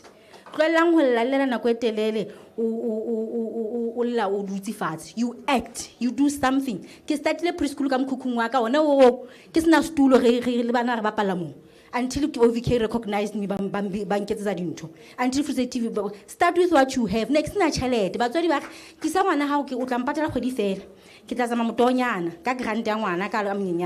started with nothing. 500 grand. You can do the same. You can. And I'm still going to do more. I so fail. And because I know somebody's watching, I'm going to do more. So, guys, from pain, from the shack, from everything, you can build something beautiful. And never give up. Please. Thank you.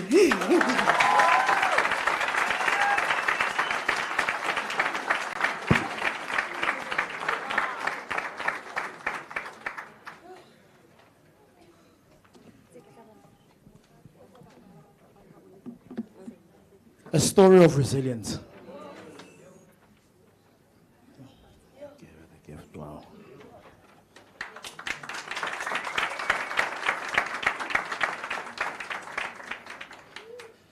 I'm also going places with you. I'm really too.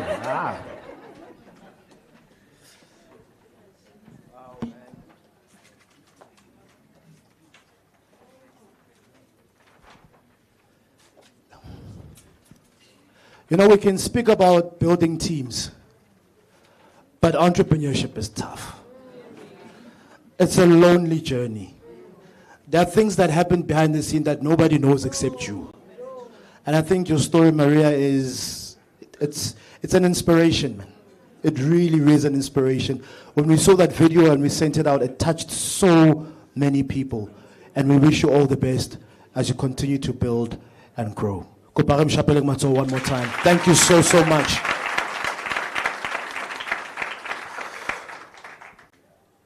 Then we've got Ntate Modise, Director, Enterprise Development and Support from the Department of Economic, Small Business Development, Tourism and Environmental Affairs. Ntate Modise, re kopa o tle go pele ntate.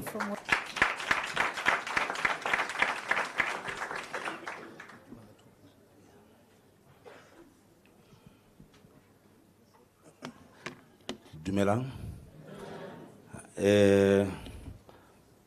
My name is Modise Sihularo. My brand is Tall Slender by popular demand. I don't think you'll forget me. The role of the department under me is to support SMMEs financially and non-financial. We create this conducive environment to make you not to die, like the research is saying. It says you live for 3 to 5 years and then you die off. We are saying we want you to be sustainable. I'm happy today to see some of the SMMEs that we supported in the room or in the house. And most of them are sustainable. You have heard from our dear sister. She mentioned this year. We are doing this in partnership with different stakeholders. We have our mother department, which is Department of Small Business, National, which we work with them in supporting SMMEs. Let me just cite an example of what we did with them. We have built a container hub in Freedom Square. As you go from KFC, Spa, you go to Limo, on your right-hand side. We have SMMEs housed there. We are working with them. We are working with them in terms of supporting the people that are forgotten, people with disability. We are supporting those people with them, the businesses, not just households, but businesses. We have Nedbank as our partner. With Nedbank, we are training SMMEs non-financial. By training them, we teach them financial, how to do their financials, access to market, and how to run their businesses. So thanks to Nedbank to support us in terms of that and partnering with us. Before the end of this coming week, I will sign an MOU with TIA. We have been in discussions with them. We are signing an MOU. We are going to be partners. We are going to run around this province because I'm managing the whole province. We are going to run around this province in making sure that we do the same thing as this. Thank you to TIA. Ladies and gentlemen, we also support financially, where we are saying we do blended funding, as you said. And always people, when they come and see me, I always tell them, don't tell me about funding. Let's start non-financial. Because sometimes if I give you money today, you are going to use it today. I want to teach you to have the knowledge in terms of how to run your business. Financial marketing, doing your books, and how to communicate with people. Because if you don't communicate well with us or with other stakeholders, when we do business to business, definitely you are going to lose. So I'm saying today, as the department, this is what we do. We are also going to have pitching competition, which will invite other stakeholders to work with us. Our last year's winner for pitching got around 1.2 million. This person is now working with Santam, working with insurance companies because he has developed a product that saves the cars when there is hail. Therefore, we are working with them. So, in my life, I live, I eat, I drink enterprise development. Those who know me will tell you, Braben, I met you, we spoke, and I do unlock most of the doors when you come to me. With these few words, I will say thank you, Tia, thank you, Nedbank. Let's do it together like Nike is saying, let's just do it. Thank you very much. Like I said, I'm Modise Sihularo from this Tia by the brand Tall Slender by popular demand. Thank you very much.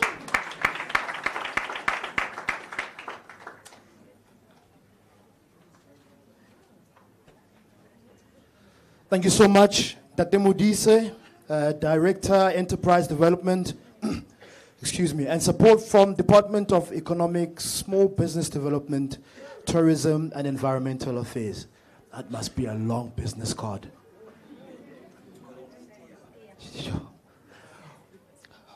All right. Are we still together? Yes. Hello? Yes. We still together? Yes. Now we are going to an incredible part of our program called the networking. I want to see by show of hands, hacking networking. I want to see by show of hands, those of you who came, or you are sitting next to someone that you know. You can put your hand up. If you are sitting next to someone that you know.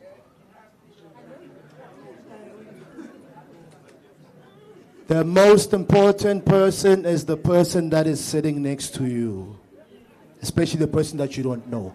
So please listen what we are going to do, right? We are going to, let me just make an example, because it's hot and it's tight in here.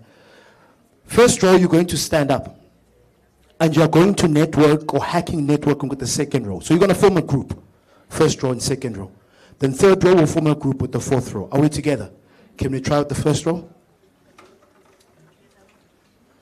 Yeah, should we say, form a group, let's just make a group.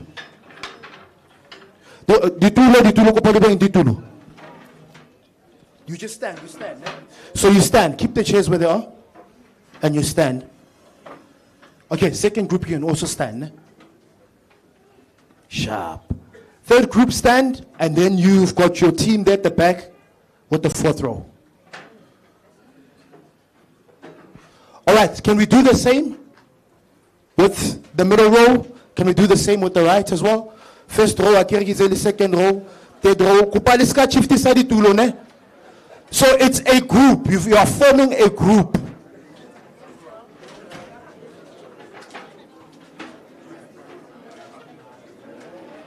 Please do not move the chairs, né?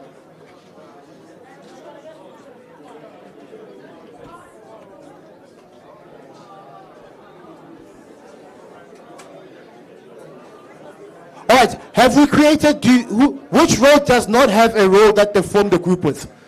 I just want to make sure that everyone is part of a group.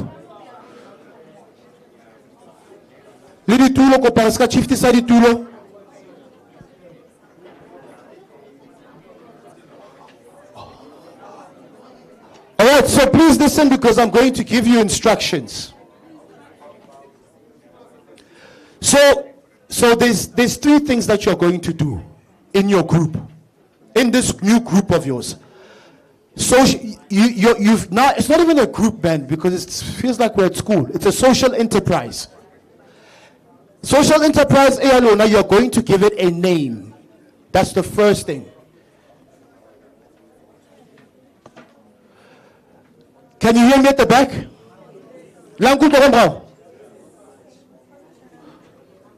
Step number one, you have formed a new social enterprise. And now what you're going to do is come up with a name for this social enterprise. In your group, that is step number one. Step number two, you are going to identify a socio-economic problem. Right? In your community. Did you get step number two? Identify a socio-economic problem, challenge in your community. Once you've identified that socio-economic challenge in your community, the third step is for you to come up with solutions to that socio-economic challenge. Right? But taking into consideration, and this is the last step, the step number 4, we are speaking about building teams, right? And then we said you've got your different stakeholders. Are we together? So how are you going to come up with strategies in your team to build partnerships with the different stakeholders? Government and corporate. Did you get the 4 instructions? I'll repeat them. Straight after this, we're going to go into the networking.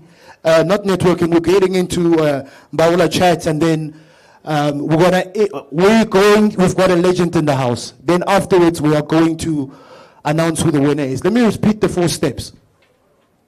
Step number 1, you've got your social enterprise. Right? So you come up with a name for this social enterprise. Can even call it the award-winning enterprise. Name it with the end in mind. Step number 2, identify a socio-economic challenge within your community. A1. Step number 3, come up with solutions to that socio-economic challenge. So, the 4th step is strategies around how are you going to use different strategies to build relationships with either government or the public sector so that the solution that you're coming up with comes to life.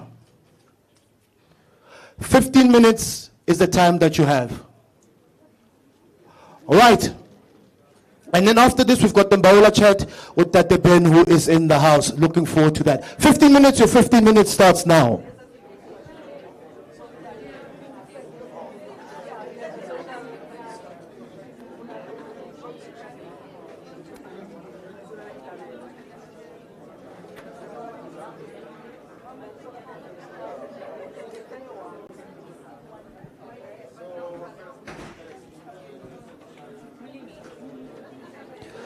So remember, right? Remember that if you're not sure, 14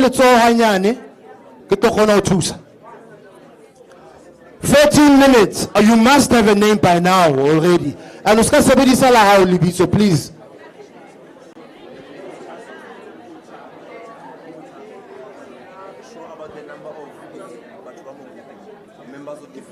First and second. So it's fine. You can form. They can take.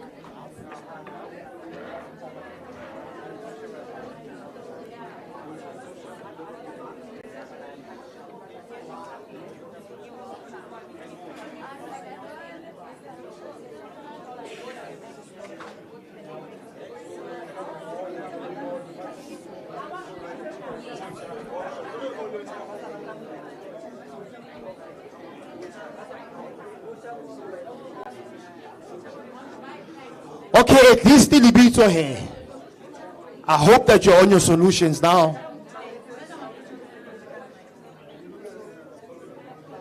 What is the name of the enterprise?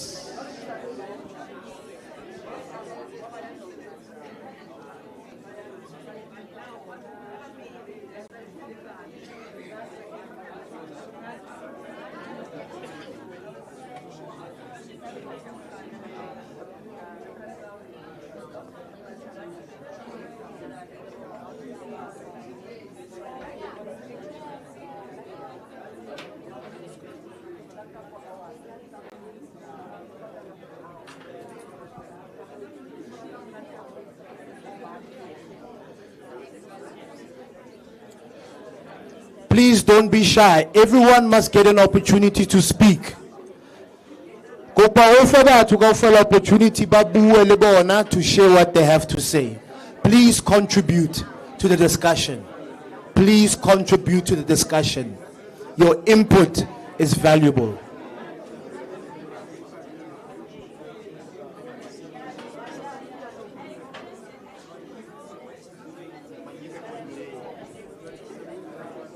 Minutes down, 12 to go. 3 minutes down, 12 to go. I hope you've got your name already.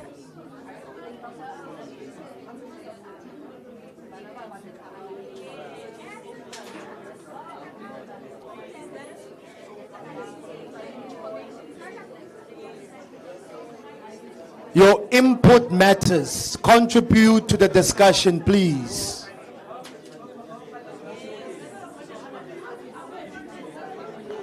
If you don't agree, you don't agree. You must argue as well. Argue as well.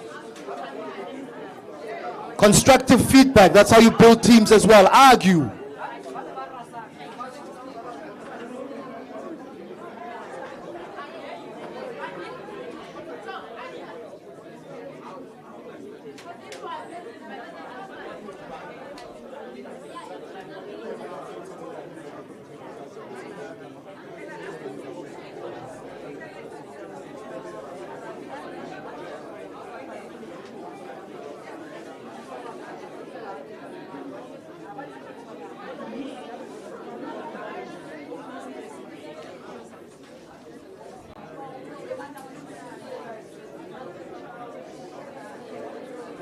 Four minutes down, 11 to go. Yatamaya nako, yatamaya nako. Yatamaya nako.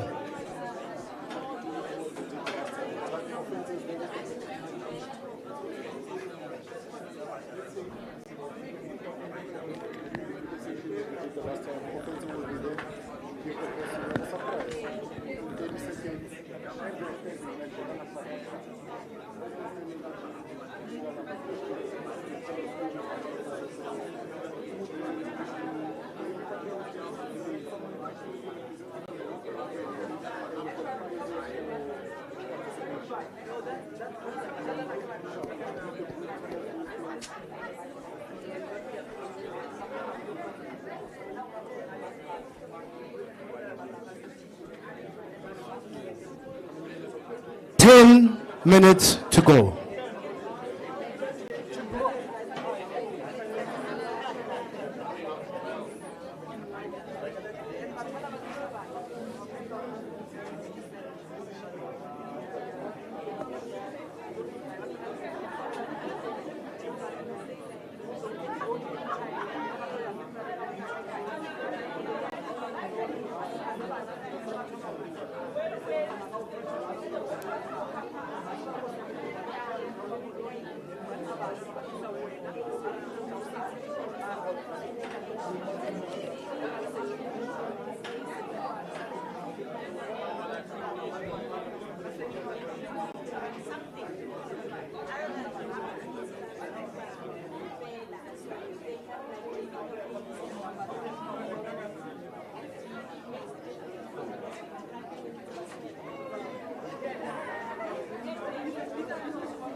Nine more minutes.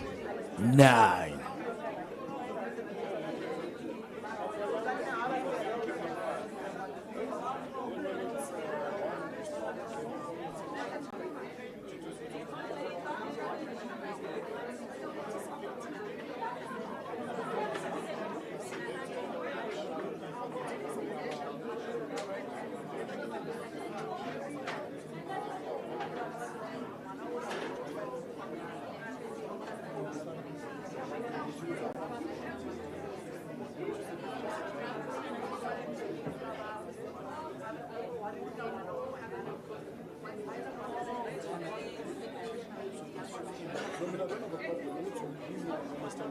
I know. 8. Yeah, go down.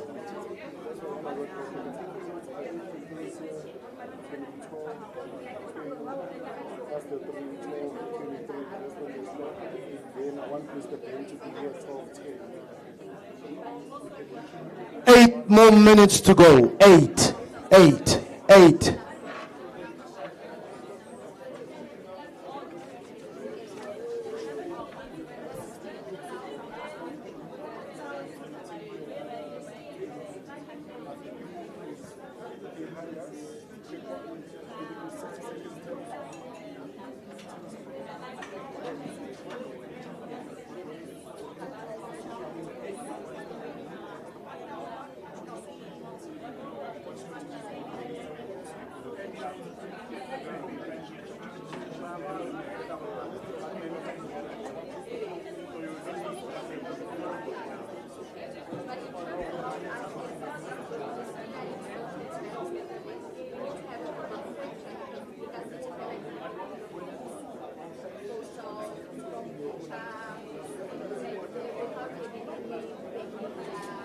Seven more minutes to go.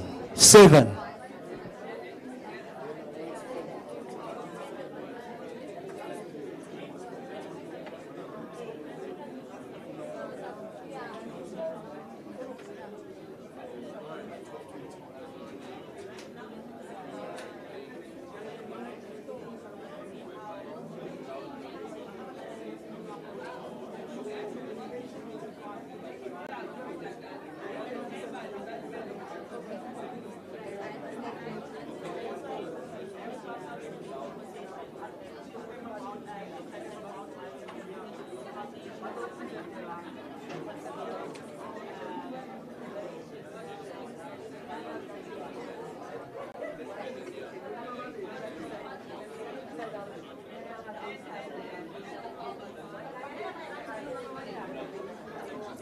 Three more minutes. Let's wrap up. Last 3 minutes. Identify your spokesperson. 3 minutes.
One more minute to go.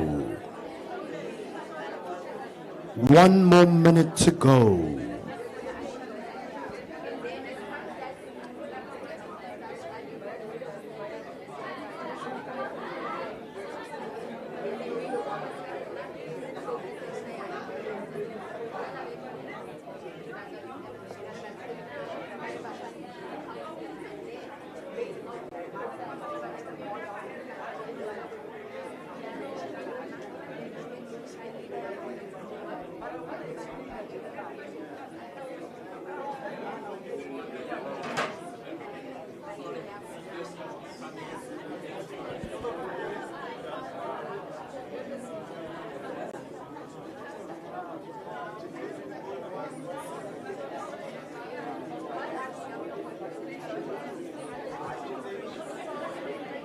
Seconds.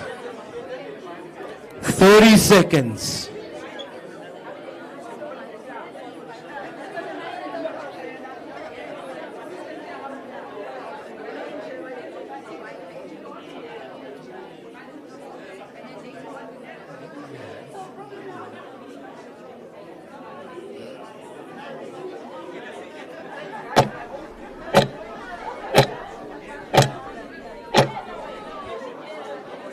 And your time is up.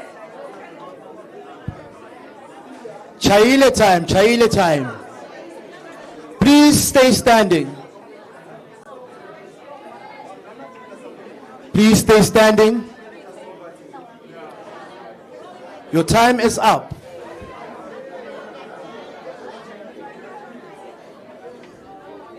All right, can I have your attention, everyone, please? The groups at the back, please, can I have your attention?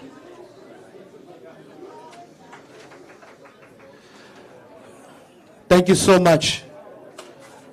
Much appreciated. Don't break the group's head. Because the way some of you just disappeared from the group, you're like, aye. Just stay formed in your group form, please. Ushers as well, please can you assist me at the back? I mean, it's been such an incredible morning. Because you're all going to get, I hope you've decided, first and foremost, I hope you've decided who you're going to represent. You've got a spokesperson. New title. So, this is how it's going to happen. I'm going to come to your group. I'm going to give the mic to the spokesperson. The spokesperson has 1 minute to tell us the name of the enterprise, to tell us the socio-economic challenge, to tell us the solutions, and to close it in the 1 minute. Here I am. Company name, right? The socio-economic issue, the challenges, the solutions, sorry, not the, it's been a long day. The strategies into wrapping it up, as well as inclusion of how you build the teams, right? Are we together? Tell us say four, let me just make it simple, man. Tell us say four, so here's the first group, 1 minute. The group that makes noise don't get prizes. First group, here we are. Chair, you may take the mic. The time will be on the screen.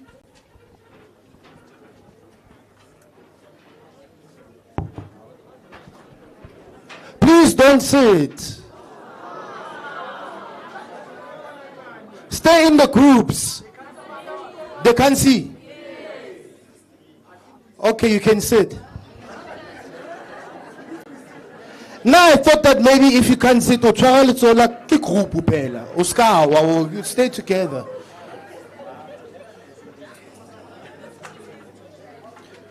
All right, your 1 minute starts in 3, 2, 1, action. Good afternoon, T team.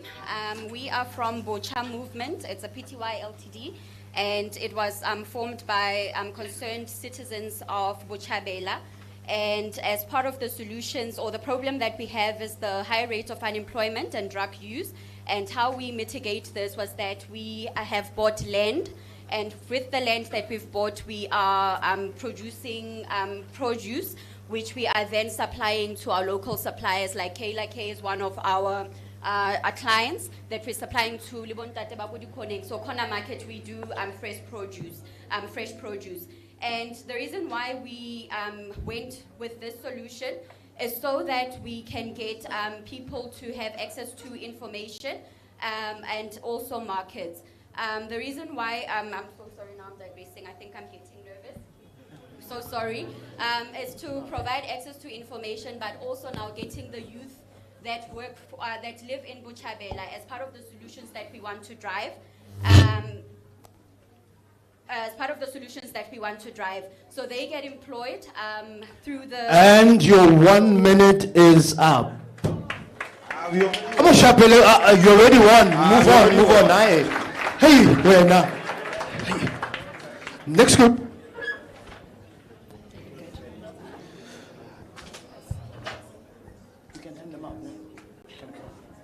Good morning, everyone. Is it still morning? Afternoon. Your 1 minute starts now. Okay. Our group name is 8 for All Enterprise because we are 8 members combined. The social problem that we facing is a drug social problem and skill development for the youth. Drug problem. We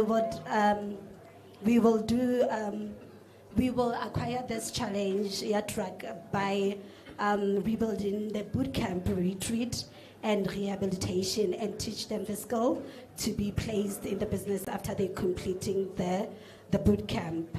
We would need the stakeholders help us in order to see this through Department of Education in learning institution, social development and for mental wellness, and IDT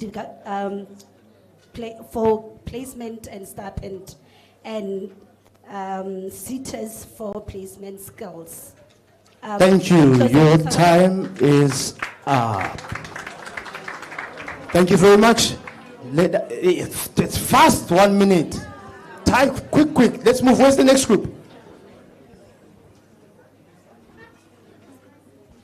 All right. Your 1 minute starts in 3, 2, 1, action. Good afternoon, colleagues. The name of our group is called Kasi Gang, and we identified a problem that in our neighborhood there's a scarcity of water, and we have partnered with farmers to be able to drill boreholes in their farms so that we'll be able to sell it to the municipality and we'll be able to supply it to the community. And we are asking the strategy to build a partnership with the government or public sector is that we partner with them so that we can supply the fresh water from the farmers that we've partnered with, bringing it to the municipality. Thank you. Thank you very much. Kasi Gang.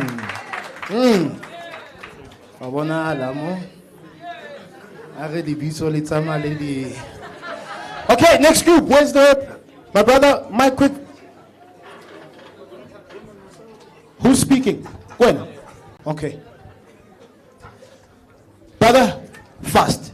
Your minute starts in 3, 2, 1, action. My name is Bongani Fudumele from Grand Save Enterprise. What we will be doing is against crime, social distress, and job creation. So what we will be doing is, the solution that we will be having is to assist the elderly with shopping or running of errands. Since we know there are the elderly are struggling actually with their families to run errands for them. Sometimes and all that. So that will be the challenge we will be attacking. Basically. So how are we going to make money? Because it's an enterprise at the end of the day and we need to make money out of it. And who will we be partnering with? Obviously, we have social development where these grannies go to and then they tell on their... My brother, your time is up.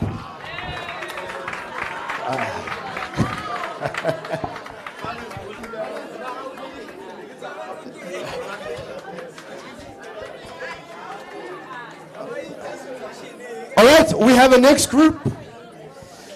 My sister, your 1 minute starts in 3, 2, 1, action. Good day, everyone. I'm from Rea Aha Enterprise Cooperative. We are the building for the local status community.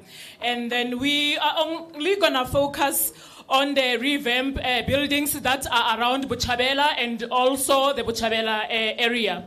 And we're gonna, the second point is solving the problem. We're gonna clean up those revamped buildings so that we can be able to open different businesses that will be really beneficial to our community. And as well, we're gonna use those drug Nyaupe boys to can be able to volunteer to clean with us. So we're gonna also give them maybe cook soup for them so that they cannot work hungry. And then the strategy is to build a relationship with the government. We're gonna approach the councillor to can be able to make our project be beneficial. And thank you so much. Your passion. Feel free to speak in the language. I think it's getting more and more competitive. It's getting personal, eh? It's getting really personal now. My brother, the time starts in 3, 2, 1, action. Good day, everyone. My name is Mbawula from Chwara Khanang Youth Network. Our network, it focuses on youth networking and skills development. The issue that we identified was lack of skills development in our community, which impacts our youth in terms of them being prepared for employment. So what we came with is a skills development program whereby it focuses on the youth in schools and also in tertiary educations, whereby we're gonna be partnering with different stakeholders. By different stakeholders, we mean our social workers, our ward councillors, our churches and schools. In collaboration with all these stakeholders, it will bring a trust with our community so that we can be able to implement the project with them. So with all that being said, this program will ensure that we upskill our youth so that whenever they start with the world of employment, they are already skills and they know how to tackle the world of employment. Thank you. Perfect. On the spot, 1 minute.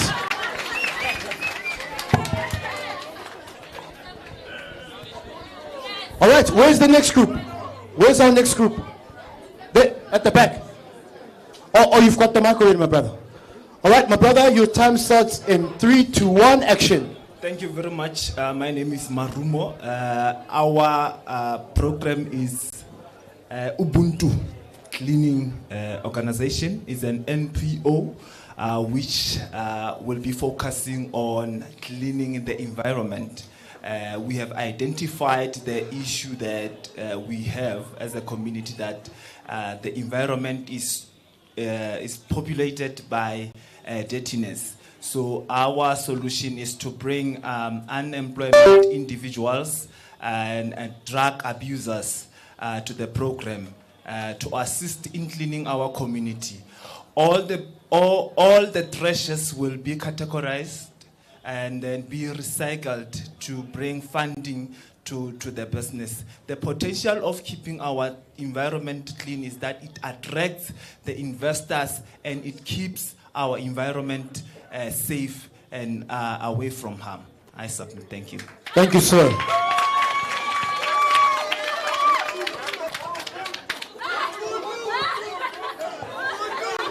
Ubuntu! Kasi Gang, Liring. Hello, it's a Kasi Gang.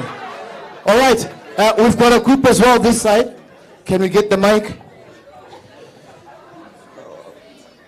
Here. Are you talking? All right.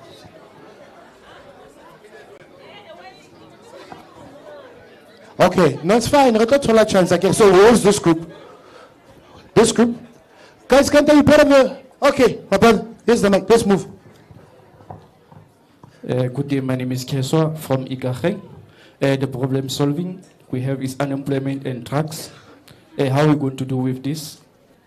We're going to do skill development and awareness through social media. We'll be using the social media for awareness, and we'll be in hand with SAPS to fight the drugs abuse, and we'll be farming and using a car wash to make the revenue so that we can sponsor for this awareness in partnership with government and agriculture, and also social development for awareness and SAPA for safety.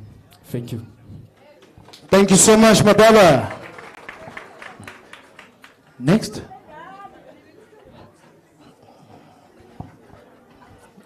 Ubuntu kinga le tutse. Dia waka mo ka mo ki experience ka mo lona. Over to you, mama. Sanmonani I kamale ne enterprise yethu I youth endala. Okay, enterprise yethu kamanayo youth endala. The problem that we discovered is that we have a challenge in tourism, of which is affecting economic growth. A solution that we have, we need to have accredited facilitators that will help us to do training programs. Ezokwazi ukuthi sincede into agriculture and arts and culture, whereby tourism will be visible, starting from Township here too. Also, a strategic plan here too is to partner with all the relevant stakeholders that we have in our community, social development, agriculture, tourism, arts and sports and arts and culture. By bringing all those stakeholders, it will make everything easier for us because they will help us facilitate this easily. Sorry, time is up. Chapelan Yutendala Masoho! Seba Vugile Maj Yutendala! Right, next group, we are done this side, right? One more. All right. Let's move. We've got 3 more, then we're done. Sir. Good morning, people. My name is Godfrey Magara. I'm a facilitator from Bochabela Community Center. Our aim is to reinstate manhood in the community. We have identified socio-economic issues that we have vulnerable men in the community, we have angry young men in the community, and who are neglected by their families, whereby they grow up without having a father. So we came with a solution that we're going to provide psychological classes, anger management classes, also partnering with the Department of Health, Department of Social Development, and then we're going to partner with Lottery, National Lottery and the STIA to get funds so that we can be able to pay the psychologists who will be there, and those that will be volunteering to assist us. Thank you. Thank you so much. What's the name of the group? Bophelo. You think that I should talk about Bophelo? Come. Yes, sir. My brother, your minute starts in 3, 2, 1. Actually, just look at the camera. Okay. Hello, everyone. My name is Joseph Bartman, and I'm from Kopanong Tech. So Kopanong Tech is basically a tech educating company where we focus on educating people on tech. So the problem that we're experiencing is the lack of digital and tech education in our community. So the solution that we're going to bring is by bringing training centers into Bochabela, offering everyone training on tech-related issues. As we know that the world is moving into a digital era, so we'll be focusing on giving the community access to digital education by providing workshops and masterclasses. And we'll be partnering with departments such as the Department of Basic Education, as well as the Department of Tertiary Education, as well as school offering all the services. Thank you. Yeah. It's getting personal. Please, can we? Wow. Okay. All right, my brother, your 1 minute starts in 3, 2, 1. Action. Good afternoon, my name is Khaukhelo, I'm from Flexi Shuttle. What we identified to be the problem is transport, right? So imagine you are in a township and you can't even go to work because you don't have the funds. What we identified is creating a shuttle service that will have a payment option, payment flexibility to allow you to pay at the end of the month or at the end of the week. And we'll be partnering with universities, partnering with government institutions, partnering with private companies, and they will be paying via Payflix. They'll get their payment from Payflix, and then the employee will be able to get to work from there. Thank you very much. Okay. Welcome.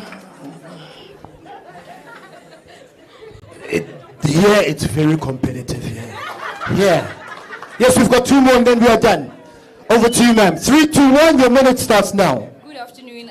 We are from Aftercare and Nanny Center. We identified that there's a huge problem of parents who do not know where to leave their kids when they are going to work. And we also have a problem of kids coming back from school early while parents are still at work. So we try and mitigate that issue of having kids that are getting either kidnapped, kids getting abused, kids getting into bad habits because there's no adult supervision during the day. So we decided that we are going to approach the municipality and identify buildings that are abandoned or hijacked within our local communities, and to approach other stakeholders like the Department of Education to sponsor us with books so that kids can at least be able to read, so that they can learn how to read and write. So there's something productive that they do during the day while they're still waiting for their parents to come and fetch them. And also to involve stakeholders like DESTIA, small business development, and a whole lot of other stakeholders, including the local municipality. Yes, thank you very much for that. Thank you. Thank you very much.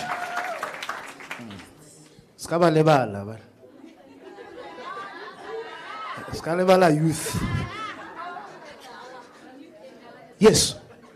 Who is representing you? Yes, sir. 2 more and then we are done. We're getting straight into the Mbawula Chat. We're announcing our winner. We are finished.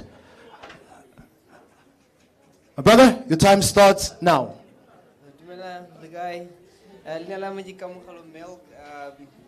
Our name of the enterprise that we came with, Kekasi Euros. Botata Brunala Bonaki Hanya or Banova Nale, Botata was slow learning, the drugs, unemployment, youth Kukas. Now, the solution that Langa Jonakore, since Renality business here, Nane, Rebatanality, Kerajekana, the NGOs, Loredukona, King. Rehab, so Rebatara Beisago rehab, and then have a physical rehab, but test or na, Bahono Welago setting, police and Alabone. What we do go Rabazar, Baziamudi business on a test go journal, Rahono Bapata, Lebonavahonale, Potsilo, Cambahono Mitadi, needs a one. And should it happen, Hormota, Kitele or relapse of Wella back with the drugs in Zahare?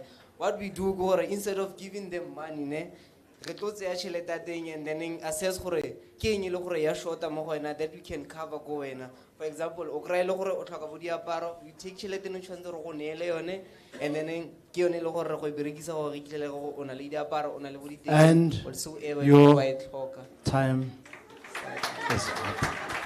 Sorry, man. Sorry, I'm timing. I'm not, you know.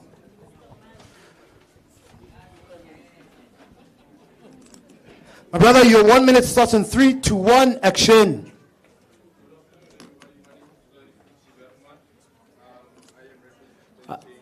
Lamut. I'm to sit down. Evans. I would like.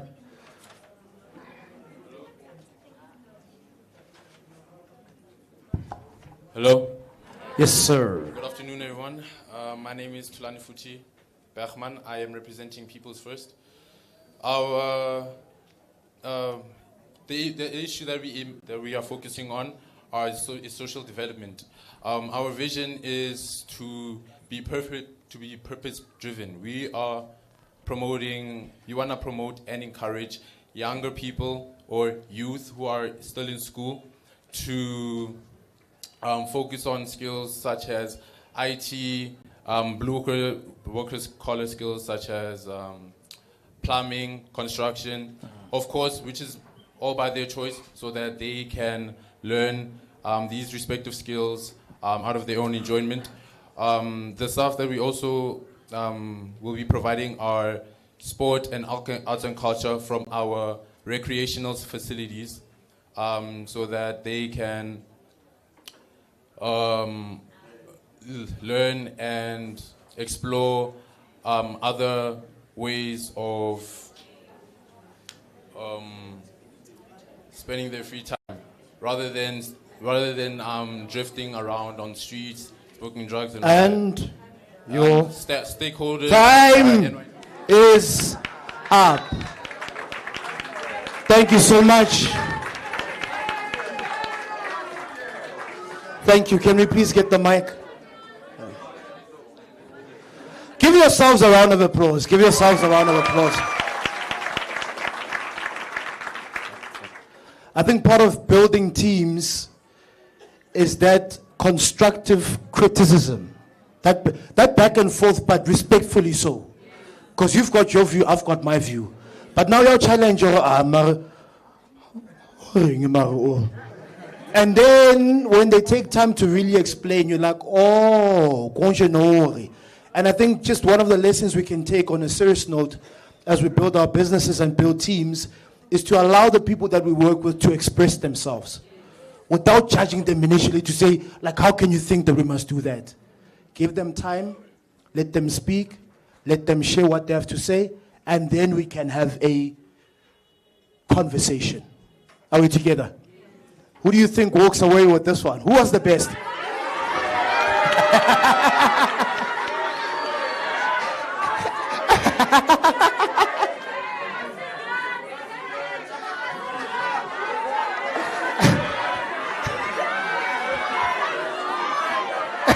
All right, hey, okay. All right, well, I will announce who the winner was, right? I will announce who the winner is. I know I was listening attentively. Noise, Mari.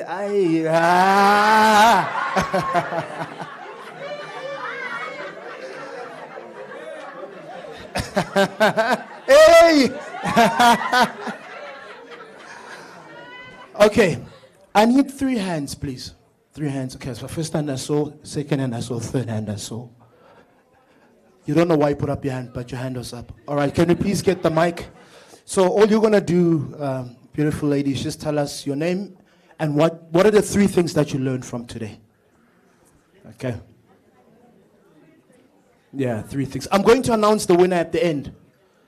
And I've got an incredible prize for what we just did, for the winner. For the winners, the group, the group. Yeah. Because Babang never participate, all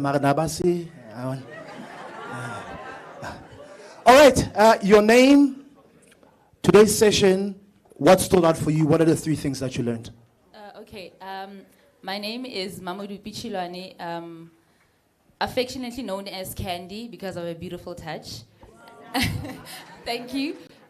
So what stood out for me today was my sister, or the last speaker, I think, or the second last speaker. Aus Maria. Yes, she spoke about where she came to a tea session and she had nothing.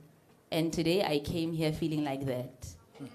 I felt empty this morning when I arrived. I came here with my brother and I told him, I feel useless today. And I learned that I had a business a couple of years ago that I put under my bed. And I learned that my business did not die. It's just that shelving it, I needed to come here to learn that I can resuscitate my business because I was just running. I had no direction. I was just going. And today I learned structure. I learned that I need a team and that my community can help my business thrive. And I learned that the people in this room need me as much as I need them. And I learned that together we can build each other. So I want to say... Incredible.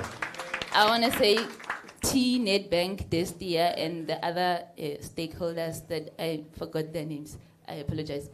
Thank you for hosting this session because I feel like today you know what I mean? I feel like I put on an armor and I'm ready to face the world. And I feel like everybody in this room feels like they're ready for the next war. So thank you for arming us. Thank you so much.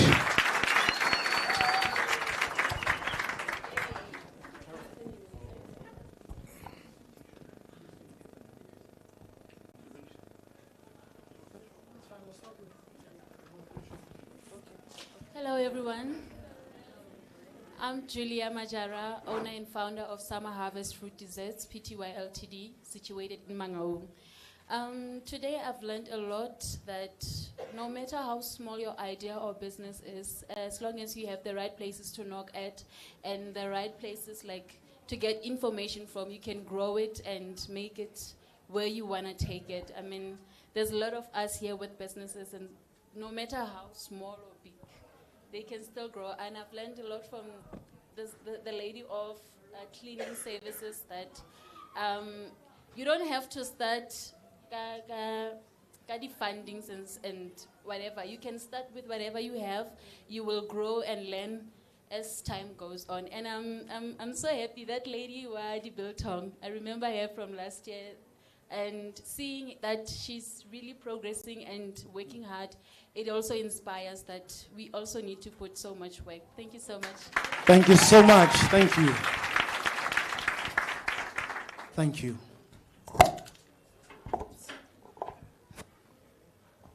Lastly,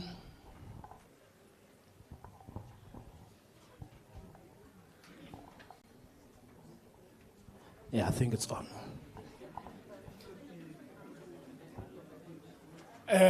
Good afternoon, everyone. My name is Tumelo Piso. I run a company called United Youth Theoretical. I want to say that I've learned a lot today. I've learned that in your business, it's all about the potential that your business has and how you are going to articulate what you are going to say to the potential investors. I've learned that I need an investment of 500. I need 10% of 500,000. So I've learned that about elevation pitch.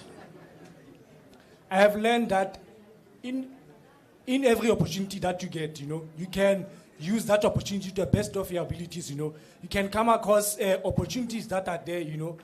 They say that opportunities are dressed in overalls, which means that if you are coming across anyone, it's a potential for you, for that person to be your client or to be an investor. So I have learned a lot that even in an elevator, I can take that opportunity and speak my mind about my business, which is going to have a potential. So thank you very much. Thank you, sir.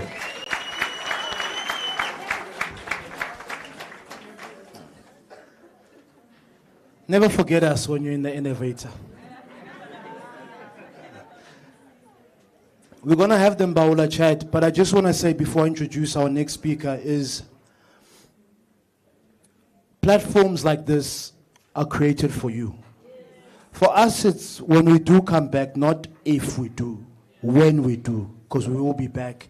It brings us so much joy for you to say, I was once here, I learned this, I implemented this worked, now I want to share. You know, because I've said we don't want this to be what is called shelf development. Your shelf grows with books and knowledge, but you don't grow. So even if it's just one thing, one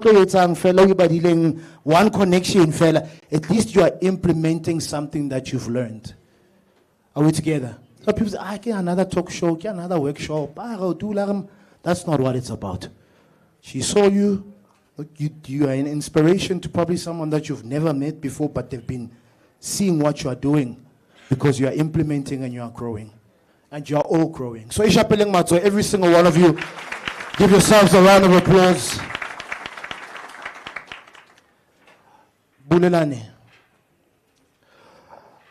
All right, I'm going to introduce Mr. Moseme, Ben Monti Moseme, a seasoned business leader and visionary entrepreneur with more than 20 years of experience across fast-moving consumer goods, banking, marketing, large-scale event management. He'll share more about his life, his business journey, what he's learned, but there's so much that we're going to learn from the schoolroom. His early business experience was nurtured within the multinational FMCG environment, where he held various roles, including department manager at Woolworths, sales manager at SAB, and consumer development manager at SAB, and more positions. He's got his own company, his own global company, and I think there's a lot that we can learn from him. In our midst today. Let's give people their flowers while they are still here. Ladies and gentlemen, let's put our hands together for Mr. Ben Moseme. Free State. Let's show some love.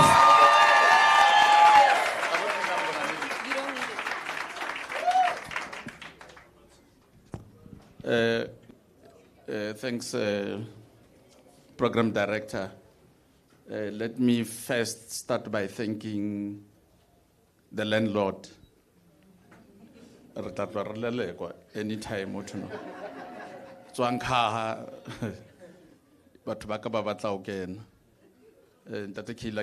are a living example of the township economy. I want to thank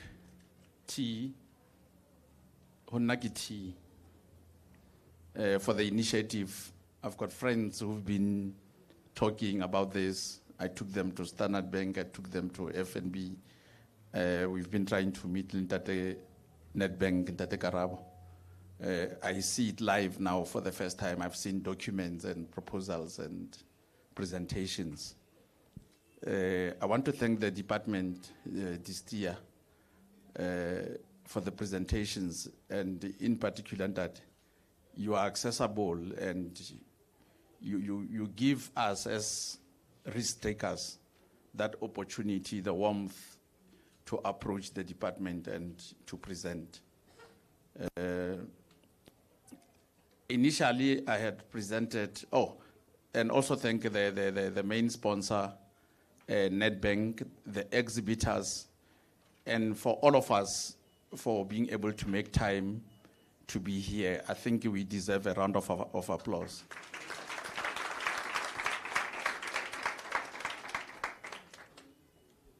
I feel pregnant, and I feel like giving birth. I don't know. I feel like we must live here with that 4.791.008 worked out and approved, and you know you are going to now implement the business plan. You know, that's how I feel. Unfortunately, maybe it's a calling and it's a change of career. Maybe one must start going into decision making and control power. I feel like I'm the minister or becoming the minister, Stella Ndabeni. I feel like I must move towards being a premier or a mayor and get decisions done and people empowered. You know, that is how pregnant I feel. So maybe it's a calling, and that this will be like offline over a glass of a gin or whiskey. Yeah. I don't want us to look at Township as Township. Me Fenger, Osmaria Ubuileka, 30 kilometers from Lady Brand, 30 kilometers from Twesprade or wherever that location is. It's important that we start to occupy space. By space, I mean, if you go to downtown, that is already a township. If you go to Second Avenue, that is already black-owned. So those are spaces that I'm talking about. We should not limit ourselves to phase 2, to that farm, to a rural area. We should understand this workshop is about us being empowered mentally. It's about mental strength and unlocking opportunities, because the ruling party opened doors in 1994. And my belief is that is what they were supposed to do. Mwanawa Muhudis until 21, 18, unka ID. He must go and be an adult and make his own decisions. You can come with succession plans because you've got kids, they come from varsity, they've been working with you, but they are themselves, they are their own people. And they've got their own dreams, personalities, spiritual connection with God, etc. So my presentation was basically 5 points, and I wanted to make it practical. But out of being here today, I've expanded it into another 5 points. After Osimpo's presentation, I realized other elements of what I've learned since I've been sitting here.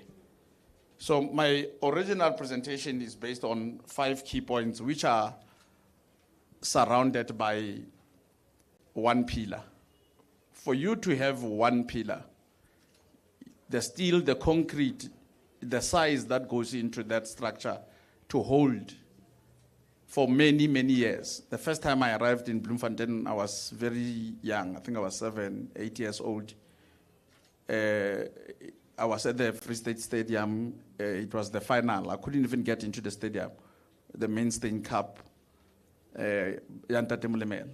So our pillar for my presentation is Ndate Petrus Molemel, who is an entrepreneur, establishing Bloemfontein, a battle of Bloemfontein, and the legacy is still living. I don't want talks. The street must be changed to Molemel. The statue must be there at the stadium. The stadium must be maintained, and the legacy of Siwelele, of Masela must continue. So somebody in the week posted, 5 days ago, according to my notes on Facebook, posted about Ndate. I'm not a social media person. I hate pictures because they're going to go back to haunt you. We are dealing with a serious case. Kamaneka Onsbaizani. 2011, what you said where, 2013, what you posted when, because you were not, the anointment had not yet been revealed. President, minister, so we need to be careful on that space. But I posted and I said, Ndate built his life around basic principles from a business perspective and as an entrepreneur. One was open and honest communication. There is nothing that beats open and honest communication as a value in the business.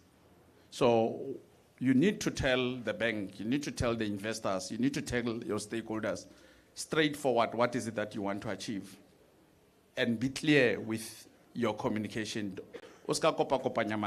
We bear straight. This is where I want to be in 10 years.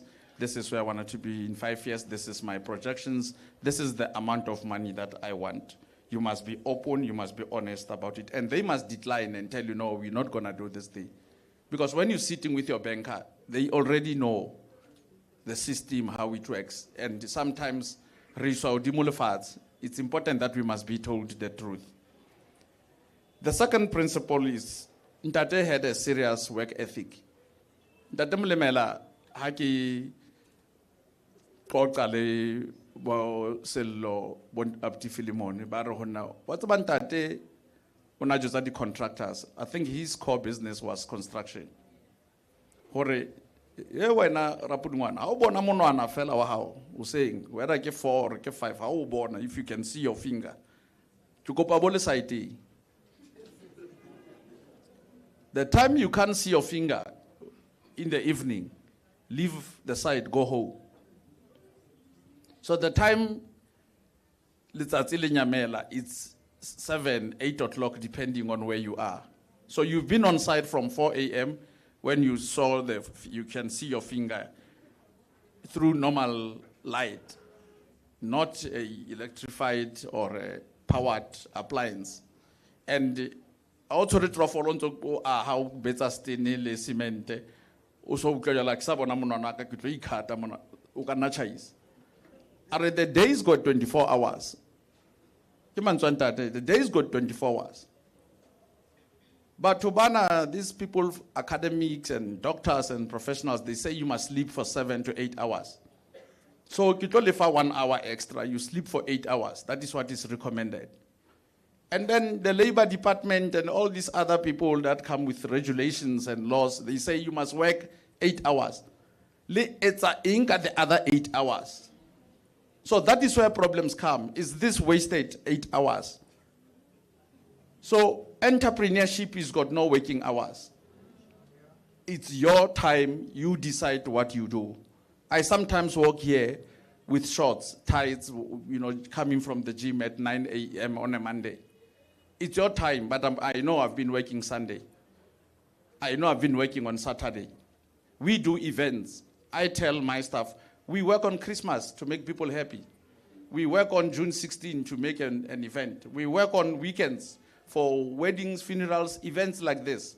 So Monday and Tuesday, you can rest. You can take your time to rest and sort out your admin and your home issues and other things, passports, etc., IDs, and all of that.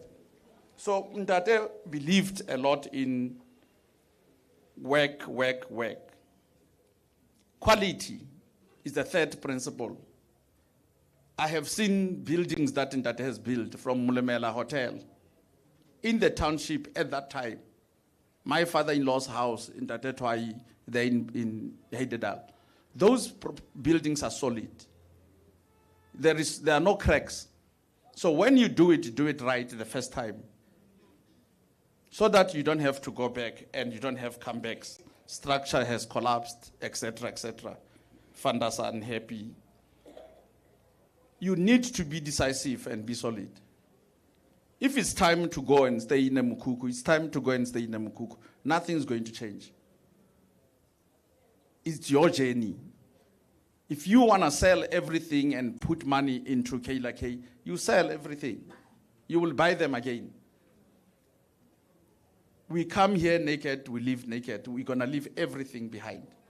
So entrepreneurship is about taking that risk. It's about understanding that I don't need this car. It's a nice Ferrari to have. I want to build my own festival that will be bigger than any other festival in the continent.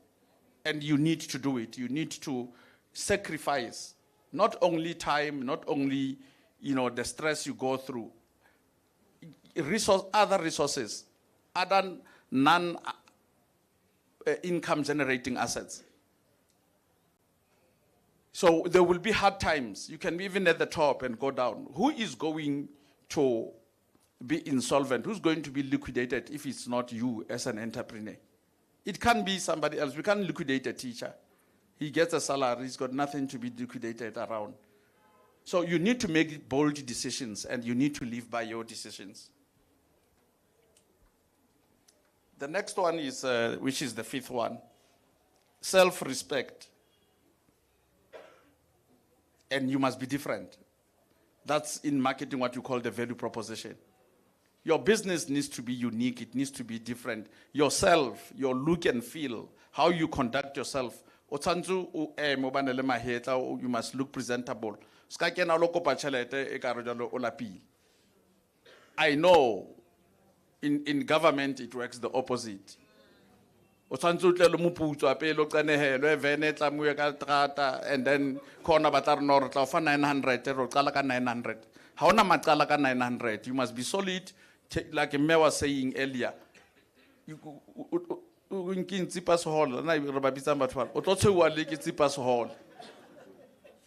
Now you need to be solid, you need to walk in there with confidence, you need to present your story, improve on your PowerPoint, improve on your Excel, improve on your presentation and make it solid, including yourself.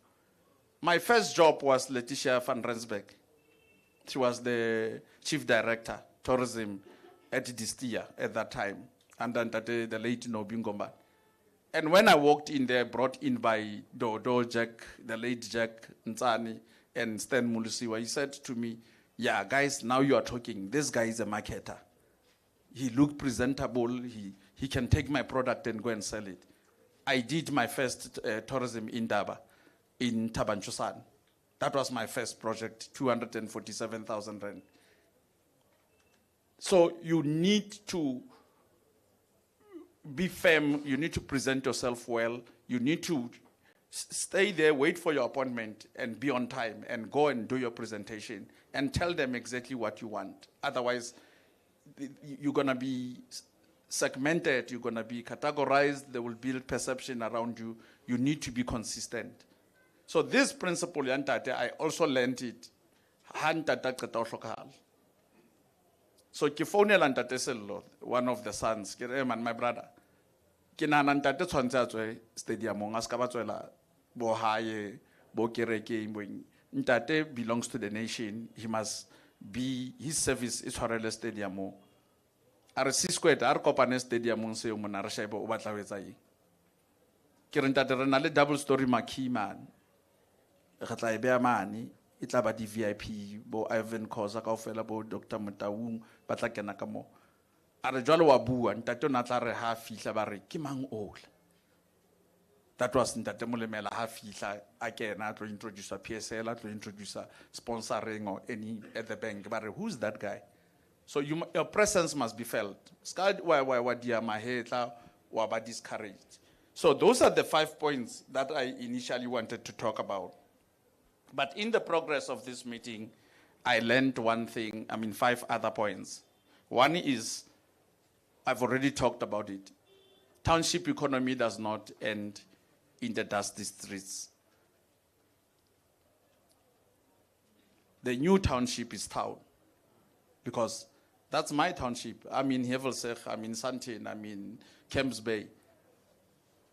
So we must take the space and claim our presence and do the right thing in those segments as we talk to the funders. Me from Nedbank spoke about relationships, and here I want to address all the funders, especially Nedbank. There is an asset that does not reflect on the balance sheet. And I don't understand until today why. Relationships. They've got goodwill, then they will argue, no, goodwill is only 10%, discount it from 5 million to 500,000. It's not really, it depends on who's the jockey. They speak all the nice English, the bankers. Beautiful English. You'll hear all sorts of words when you get the ROI, automation and amortization and interest and inflation, and it must be reduced and increased, and what is the margin and the markup, all these nice things.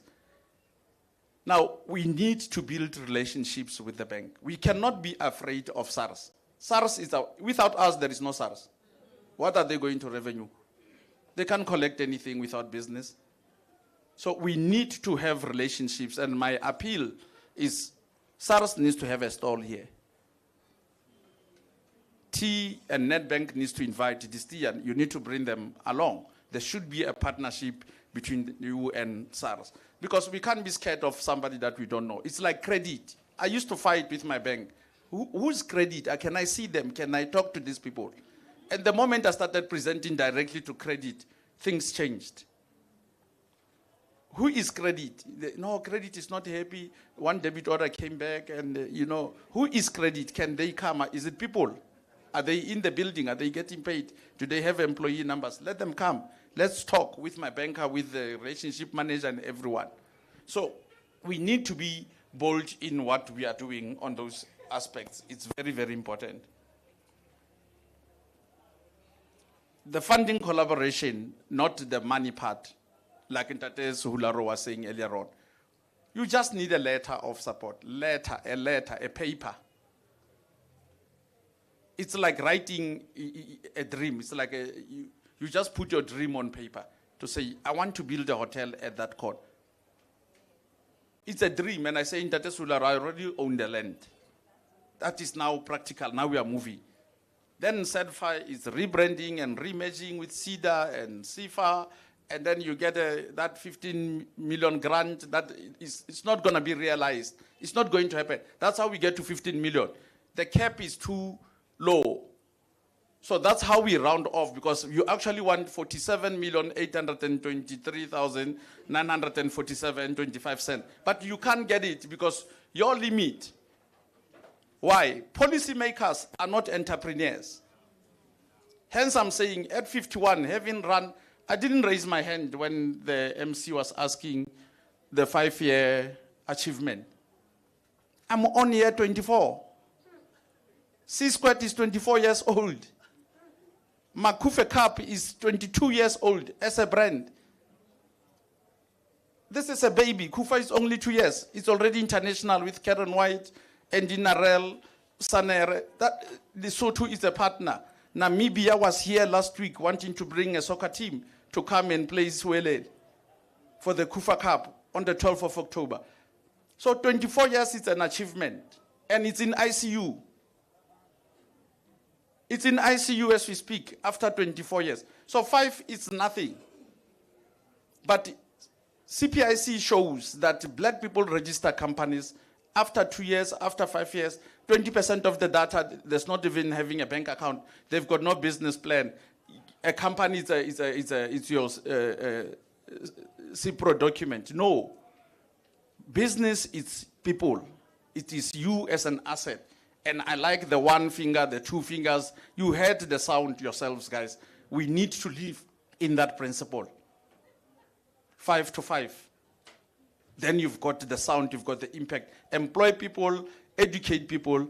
I am proud to say in the 24 years, apart from my corporate experience of 7 years with SAB and ABSA, I have built more than 30, 40 businessmen that worked through this business. It's now the training institution.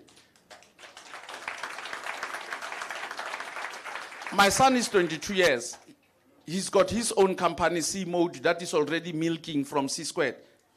I can close C-Squared now and announce that I'm going into politics, cut this C-Squared thing.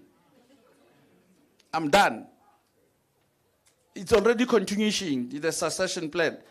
His sister is 29, running social media with her own company, let's say, Radio 2000, marketing, integrated communications. So we need to be serious about what we are doing. And we need to tell stakeholders that this is what we want and this is who we are. We need to be solid in our decisions and we need to stand by our points. So that letter, CIFA 15 million, iduzi. Leanta letter iduzi. Hotel, it's needed. The cleaning, Kananelon needs a cleaning. The more developments we do, more KLKs, more hotels, more developments, that is where the chemicals are going to be used and people are going to be employed. So we need to be serious about what we're doing. And I want to take this opportunity once more to thank you, Ikeke, especially for also recommending that I come and speak on behalf of our business sector. Thank you.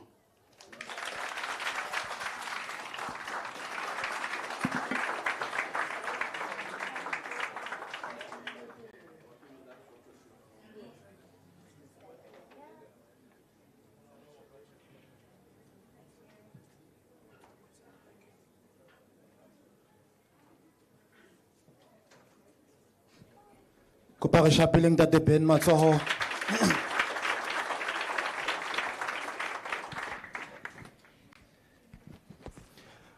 It's not often that you get an opportunity to listen and learn from such entrepreneurs. So when the opportunity comes, you need to make the most out of it, right? Part of the job that I have to do now is, it's my job, right? I have to open it up and allow you, because you are here, that please come back on stage.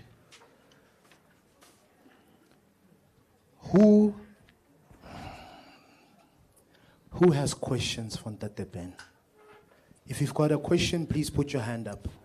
Preferably business question. And business has money in it. So I've got 1, 2 hands, 3, 4, I saw your hand, 5. Let's start with the first 5 on this row, right? Can we please, we'll use this mic and Ntate Ben, you can respond. Just your name, and I'm asking nicely. Please just get straight to the question so that we can allow more people to ask questions. My sister, over to you. Good afternoon, everyone. My name is Balesa. Ntate Ben, I would like to ask you a question. What are the challenges, the toughest challenges that you've faced in your businesses over these years that you've succeeded in them?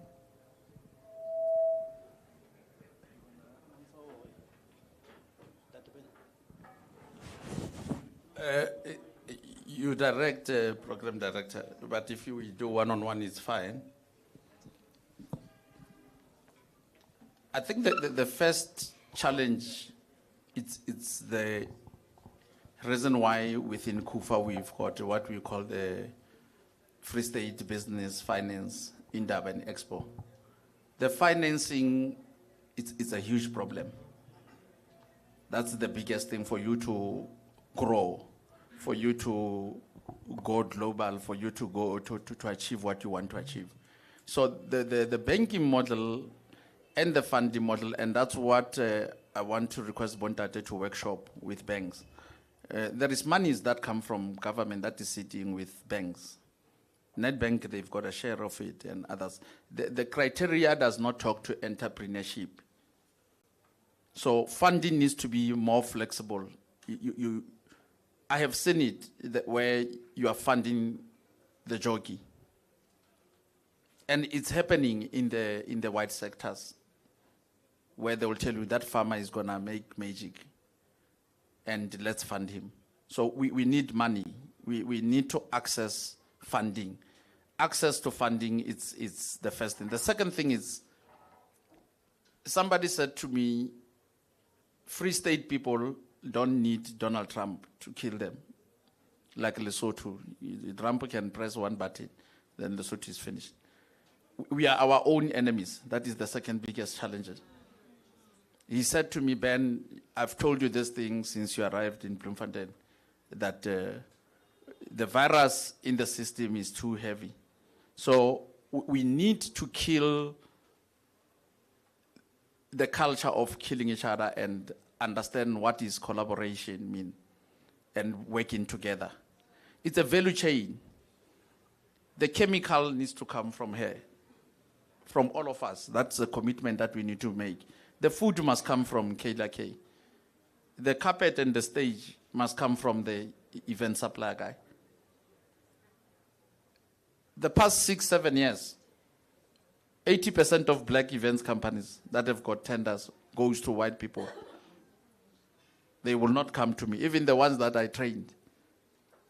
So the African virus is the second challenge that we have. I call it an African virus, black on black fighting or pulling a carpet against the other person. And the economy is big. This is even happening in the ruling party, where there is camps and there is so many. I've been talking to people and I showed them just the tuck shop economy. Tuck shops, if we take over tuck shops, 50 just in Batu or in Rocklands, we need bread. We need the bread manufacturer on the spot. We need tills. We need software. We need hardware that needs to be developed for point of sale. We need Coca-Cola just on the distribution. So somebody must own trucks. Somebody must run a diesel depot. Somebody must do the bakery. Somebody must do the soaps and those things. There is sunlight needed in the house every morning. There's a soap you need in the morning and at night.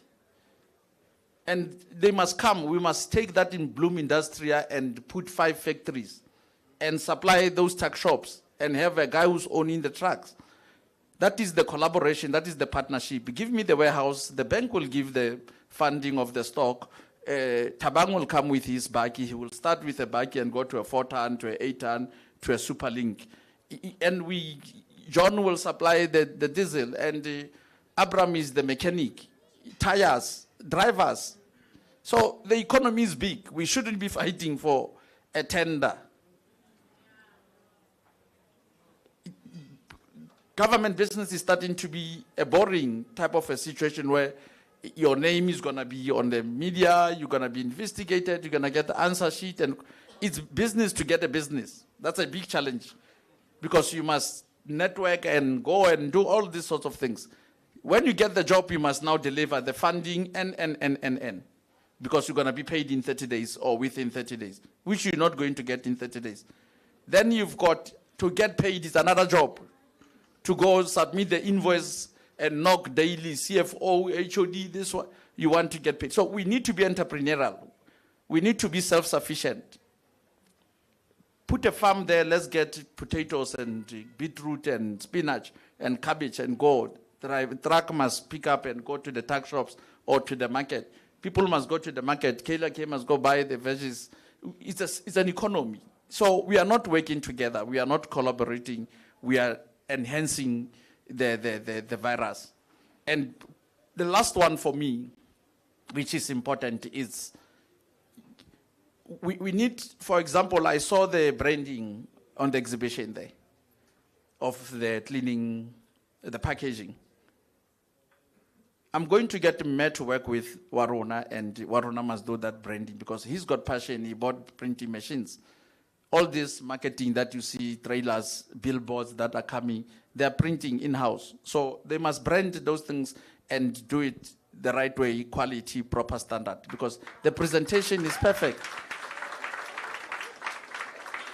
One lady from Lesotho came to me and said, "Ntate bene ke rekisa mahe." Ka re, "Okay, kena ka Omega ka shopong o be mahe mono, batho ba tla reka fa koketso 10 rand per 75 rand."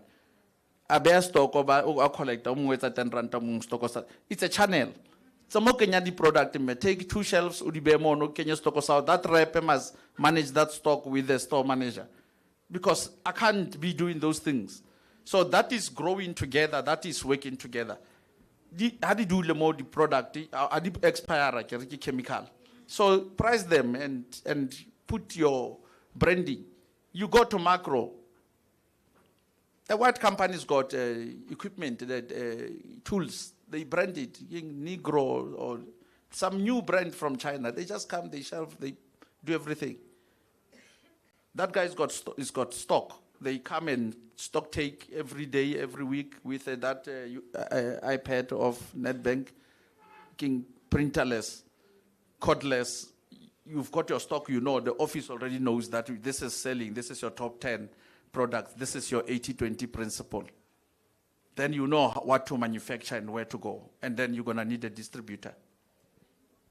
Yeah, I think those are the 3 challenges that I've really experienced that are come top.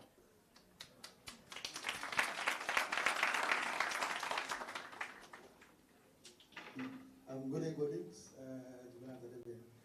My name is Sole Ramata. I'm from Juliana Cafe.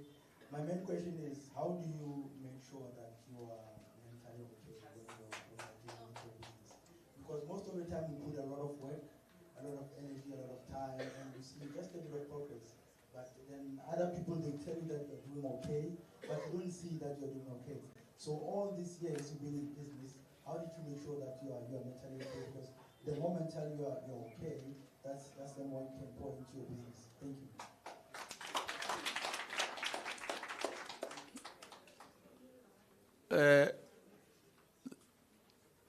The first thing that you need to do as a self-introspection, that's when I resigned from SAB, then I was scared, and then I went into ABSA for 13 months and 11 months, and I resigned, and I said, I'm an entrepreneur. The same stress that I am taking the punch on from my employer, I think I can do it. It's the same stress that I'm going to get from clients, the market, stakeholders, banks, etc., SARS, etc., fights, competition. So you need to firstly look after yourself. The only asset you have is yourself. It's not the stock, it's not the private jet and all these things. So you must eat properly, you must gym, you must sleep enough, and you must read, you must travel, you must see things, you must be able to empower yourself. People will tell you all sorts of things. And they want what you are doing. You are actually an inspiration to them in a negative manner. They want to take you down and they are next to you. They come and say, no, put cameras here, no, put that marquee there, no, do this. And you only to find that. So if you take those things into the heart, they are going to kill you. You need to sleep, you need to eat. Food is medicine. You don't need headaches and what. Water is compral. Water is grandpa. Sleep is grandpa. Spinach, veggies, fruits, protein, exercise, walk is the cheapest, easiest thing. It clears your mind. You sleep 3 hours during Kufa. 3 hours because they finish at 2, the police want you to leave at 3 when everything else is done, security is paid, and you must be back at 8 o'clock for the next setup, for the next event. So you need to build that energy now while you're still chasing sponsors, artists, venues, posters, billboards, TV, radio, interviews, etc., etc. So you need to look after yourself and you need to know that you are anointed. You must believe in yourself. You must know that I'm not a construction person, I'm not a TV person, I'm not an artist. I am an entrepreneur in this field and excel in what you're doing. And go out and see what other people are doing. Go to Unilever, you must ask them, who are your suppliers? I want to go to those factories. Ndate Sularo will write a letter and give it to you. You go, they will take you to the factory and then you can see but I can do this thing. So you need to benchmark. You need to know who is doing it the right way in the country. An example in my industries, I'll go to Delicious, I'll go to the Cape Town Jazz, go to the Durban July, go to the Essence in New Orleans, Coachella in New York, and see what are the trends, what is that what's wrong with me, what is it that I cannot do that other people are doing. Your blood is red. We breathe the same air. You drink the water is the same. There is no special water. So believing in yourself and telling yourself, I wake up, I'm going. You must show up. So that's very, very important for mental strength.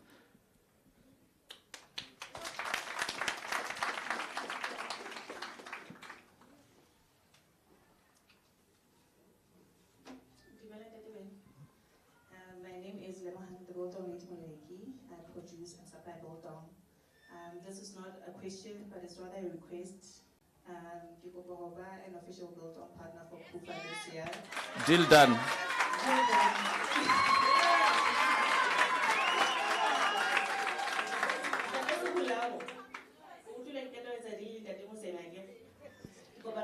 Ntate Sularo ke buile le ena ka ntle gore batho bana ba mona kaofela nna le ena le small business, we need to make an effort le Nedbank gore ba beteng ba bana di 3x3 2x3 security power. So we cannot have an exhibition shorter when we have so many innovative ideas. All you want is to meet somebody who will give me 40 million. That's all I need right now. That it's to meet a person, Meetings Africa, whatever, who can put 40 million rand. You know, in dollars, that's nothing. And then Hularo's got 150 rooms. He's got a sky bar. He's got a hotel with a gym. Bloemfontein, we don't have a hotel with a gym. We don't have a hotel with proper conferencing facility. In the heart of Mimosa, Southern Sun, Standard Bank, Nedbank, right next to Mediclinic. Sure. Blended funding, English. So Biltong is there, you've got the deal, that is Sularo Kalwena, Merleta Biltong, Ramokenya Liba Tubatwezang, the snacks, me reading, Recebezale me reading, there will be a food court.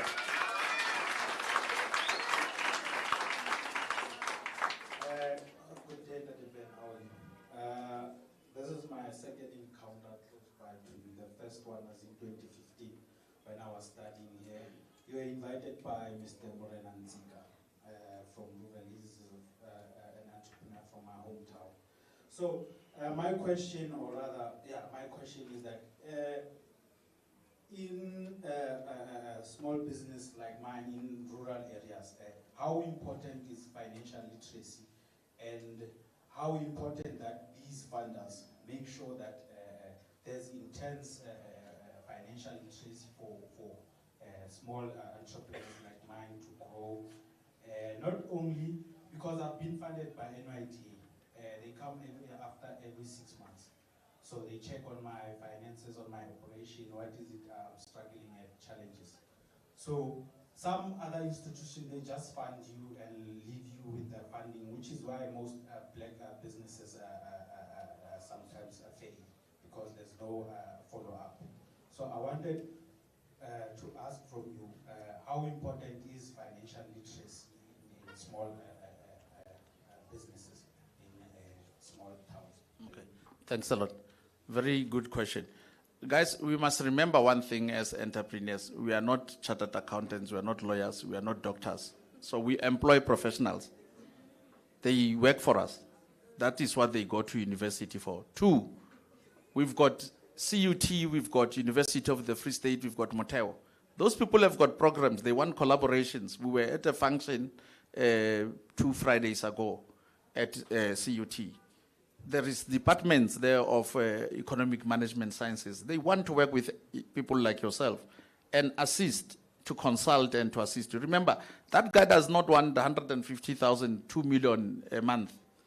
He wants to, his fulfillment is to see you becoming a billionaire, and he can write a story, even write a book for you. So you need to collaborate. You need to go out there and talk to CUT, talk to the University of the Free State. I'm currently in negotiations for my master's. I've got an honors in business management. I've got a BCom in economics and business management at UWC. So I want to do my master's as a partnership. I might not be able to write the research methodology, thesis, all those things, but I'll be able to answer them because I've already done it. But I want to do it in class and pass. You understand what I'm saying? So it's a partnership. I must tell the lecturer, no, hey, Chief, I get it today, I'm not coming. There's a Nedbank function. He must understand that is quite important. Are you with me? So we need to change the chapter. And don't go to an accountant. Go to proper accounting firms. And banks now have got a challenge because they want financials. You are not, you don't know what is a debit and a credit. You don't know anything. Only what you know is you can make money. And you need to make money. And we need to make money. If I go into politics, my campaign is we making money. Simple, we need to make money. Leave economy, growth, development, what and what. We need to make money. When we make money, we are building roads, we are building schools, we are building dams, we are paying people, we are making money. Simple, don't complicate it. I once joined the Secretary General, Mbawula Julius, while he was still in the Youth League. And they had a function in Pretoria. I was launching the South African Sports Awards, 2010. And we went there for the morning live. And Mbawula was a minister at that time, and he made a mistake. He gave Julius a mic, and people were going to work that square in Pretoria. I don't know what they call it, in the heart of Pretoria. No, not Semi-Max. Yeah, Paul Kruger. And Julius said, Minister, Rabuadu already complicated more. But to Banyaka Mereko. People want money. Why do you go to work? Why are you an entrepreneur? Simple, not complicated. We want money. Funding is money for you to make more money. So we want money, Chief. Simple. So you must collaborate with CUT, appoint proper accountants. They are there. They went to school to do a debit and a credit, to do all those nice Englishes and what. You will implement what they tell you, because they are the ones that need to show you the indicators. It goes back to Osimpo's point. You can't be one. You need a law firm, you need an accounting firm, you need an in-house accountant the moment you grow, and get involved in those finances. They must present them with your banker in an office. I use my bank as my office. If you want me, you'll find me at the Standard Bank, Bokarab. So you need to become a partner, a stakeholder, because that net bank is there for you. It is not for the employees of NetBank to house themselves in there. It's for business to come and open an account, buy all these innovative products, and for you to make them make money while you are making money. If you don't make money, you close. They close. They go home. So partnerships with professionals and get involved. My first SARS audit, I was sitting there with the auditors. And after the meeting, they said to me, we're going to tell you a secret. It was in 2014. Your auditors, your accountants have overstated your income. I got a penalty of 6.7 million at that time. So there's nothing wrong with SARS. You must go to SARS and they must explain to you what exactly are they looking at. Talk to them, because those are the we call it a basic literacy, financial literacy. You need to understand the financials. You need to be able to read them, because you did not do BCom, you don't have accounting one. You come from a farm there, and then you start having passion for cattle, and now they're telling you, no, your cow is 15,000, it's not 20,000 per kg. So you need to understand those basic formulas. You need to understand the industry language. You need to get involved, and NetBank need to create that extra space like they are doing now. This is more motivational, it's more informative, but zooming into issues, they need to assist with marketing, how you package, how you market yourself, how you do finances, etc., etc. Yes, but institutions are there to partner. Talk to the department as well. They should be able to open those doors. Thanks.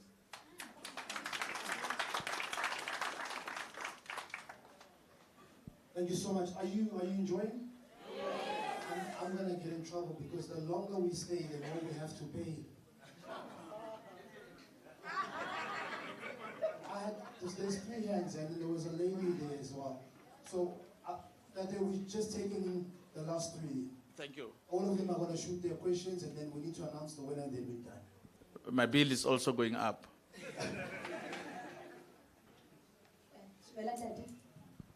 Yes, ma'am. My name is Coco.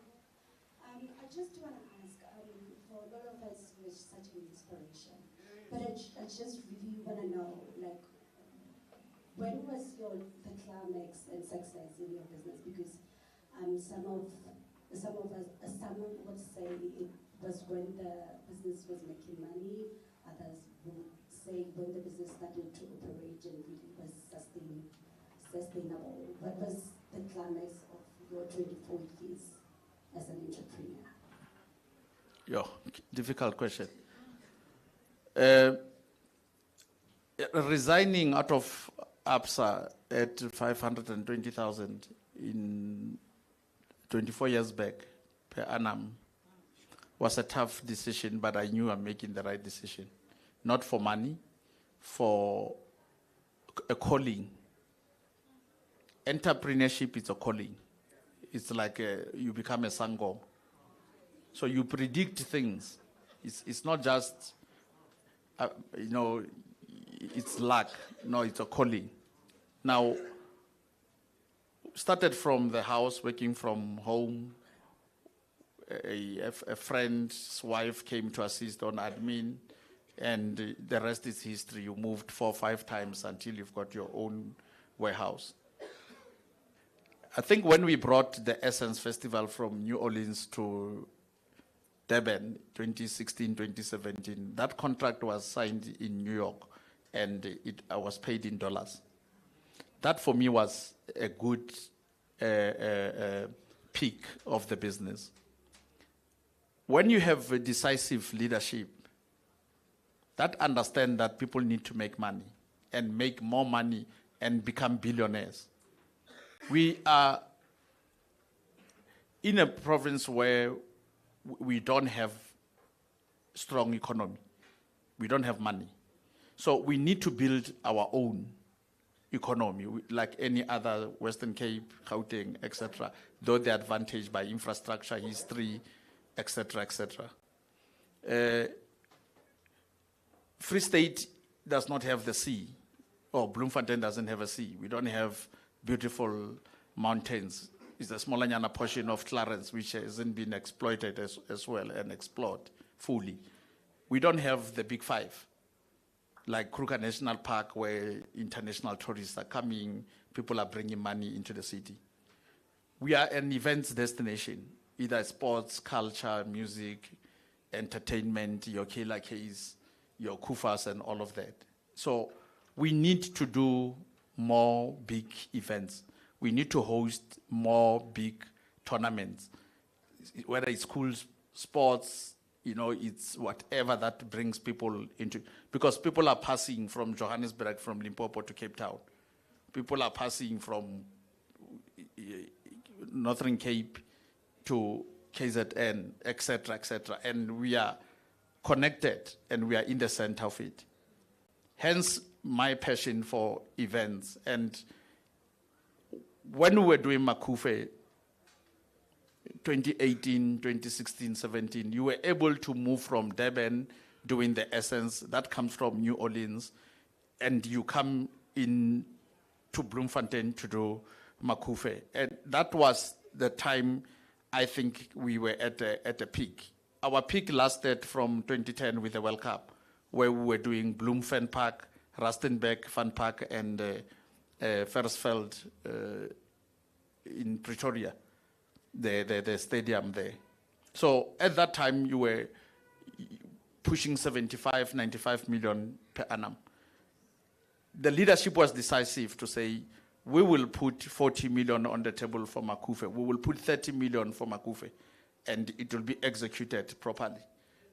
Times have changed, post-COVID economy, things are tough. But we can't have Kufa 20 million, Limo 20 million, Makufe 20. It does not make sense. I'm not going to write a press statement about that. It is the truth of the economy. It is not possible. The 3,000 people that have already bought tickets to Kufa, coming from all over Lesotho, Velcom, just 150 kilometer radius, cannot afford to come to Makufe the week, 3 weeks before. Are you with me? So it does not make sense. So we need to go back to the drawing board. This is the challenging times now. It's not the peak that you asked for. I hope I've answered the peak. We need to go back to the drawing board and say, how do we move Kufa to December? How do we bring back Makufe to its normal date of October? How do we bring Limo to March, April, to the Easter period, so that we continue to bring tourism? We don't have money for 3 festivals. We cannot have gospel and gospel there, 5,000 people, it does not make sense. Even the consumer gets confused. Nedbank as a sponsor gets confused. He doesn't know whether to take my banner or to take Makufe's banner. It's just gonna be the anointment. You're gonna beat them because you are born for it and you understood it and you saw it and you've got relationships. You've done it for long. People can trust the brand. It's like almost Sunlight, Wholesome, etc. So that is where we are. So with the previous leaderships, the decision will be made. Stakeholders will be called and be consulted, and we will make a informed decision, because we are one.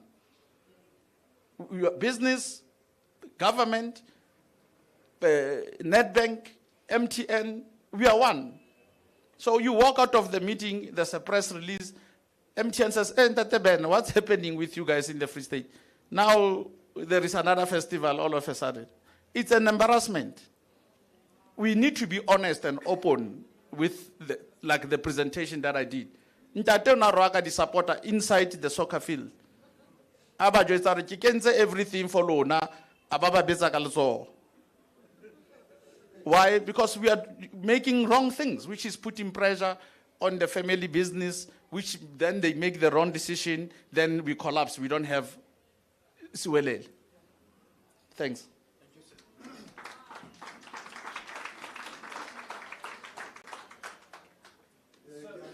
Sorry, you want to take a question from you? And then combine it with the question from the mama? And then we're going to wrap up soon. All right, thank you. Fortunately for me, it's not a question. Thank you, Dr. Muselo. Dali bitsoke phetogo mo. Ke rana company ya team building and fun activities, whereby it's a mobile one. Ki a go di companies, private companies, ki hosta the team building activities or any group minimum 10. So listening to your presentation, then something came up mo showunyaka mo. Then I thought of the stories for you guys who are Christians and libala bibila sa Elisha, Elia. So na ke batla ba Elisha to you.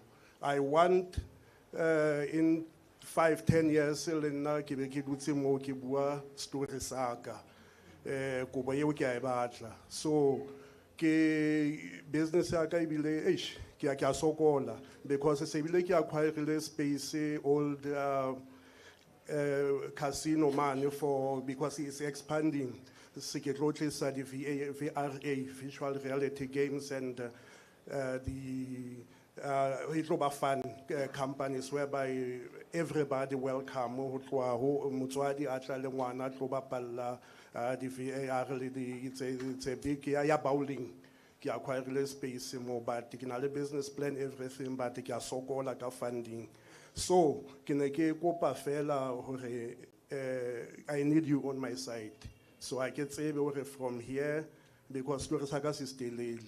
Ke khona o kopana le wena go fe business o be mentor ya ka o guide jwalo jwalo. Ke ne ke kopela ntwe. Thanks for that. Afternoon, Kamango Vuyiswa. I just need motivation from you. The question that I have is, how many times have you fallen before you could actually stand up strong? I've tried, I'm busy falling. I don't know whether I'm losing the direction. We just need to know how many times have you fallen, and then when did you dust it off and stand?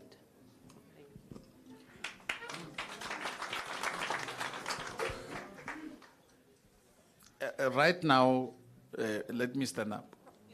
I'm down. Like I said earlier, I'm in ICU. It is a reality, but even my friends, they don't see it. Because you need to keep, that is where the anointment comes in.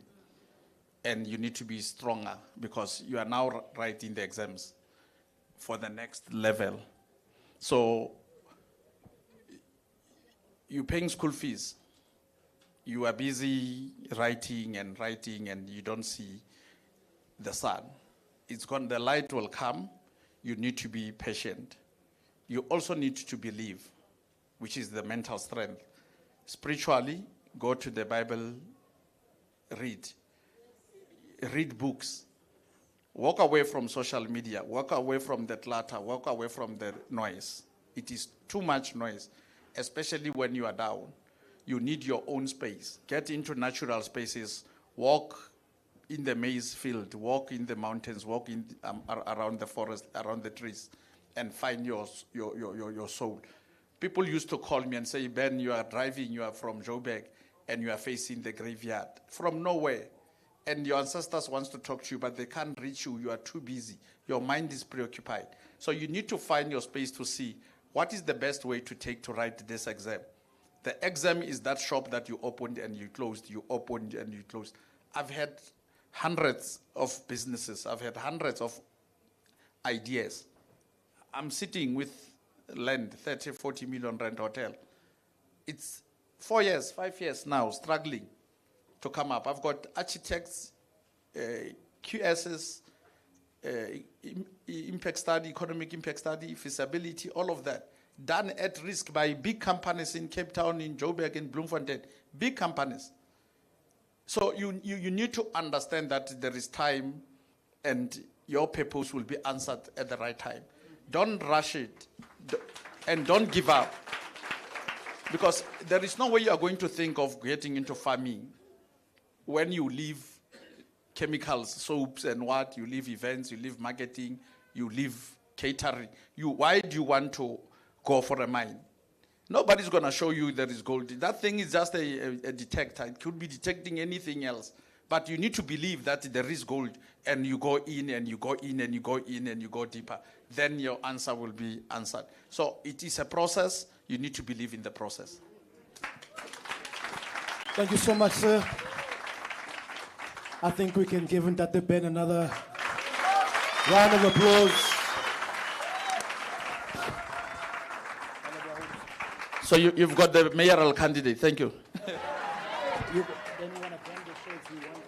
Okay, your shirts. Yeah. All right. Oh, we didn't get the picture. We're happy. Tapelo from Nedbank, please can you come to the front? We are now announcing our pitch winner. We eat lunch, we are done.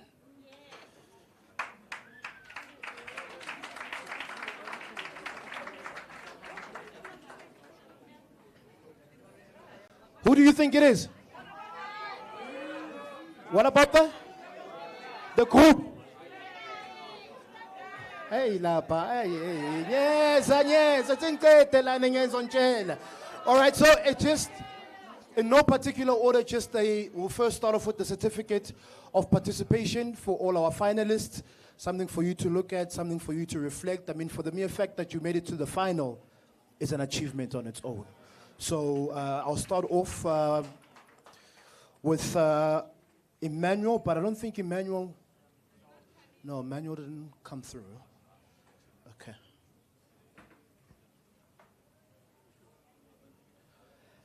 Lemohang Moleleki, Faith by Biltong.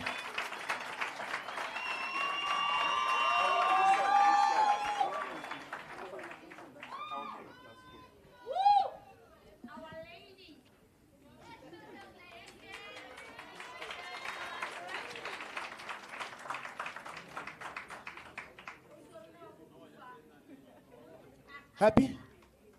One with her? Okay. Mr. C, left hand. Yeah. One more time, ladies and gentlemen, a round of applause.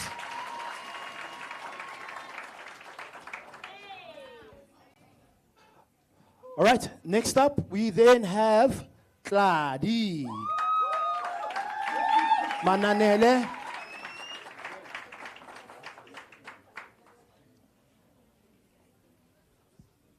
So we're going to take how we're going to do this, is we'll take one with him, with holding the certificate, looking straight into that camera and into our cameras. One more time, a round of applause for Tladi.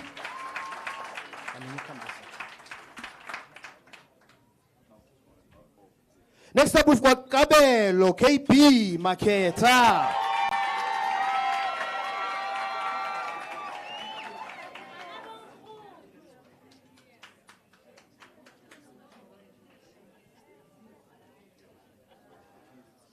Darren Chapelin, KP Matsoho, one of our finalists as well. Then we have Pule. Aaron Bore from Bore Consulting.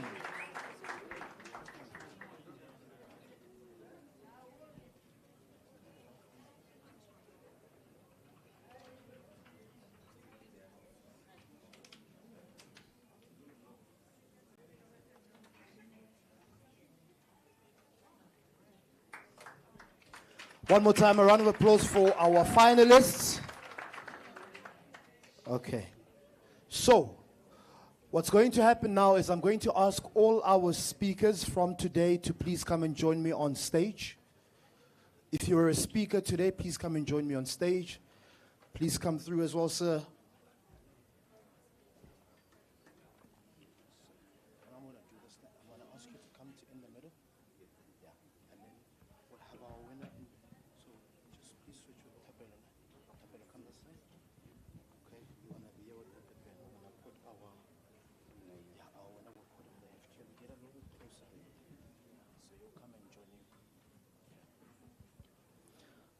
All right, I need to get this right. It's a big moment. Don't want to do Steve Harvey. All right. Are we ready? Are we ready? Are we ready? Ladies and gentlemen, drum roll. More. The winner of the Ultimate Kasi Pitching Challenge right here in the Free State is Mbawula Chat.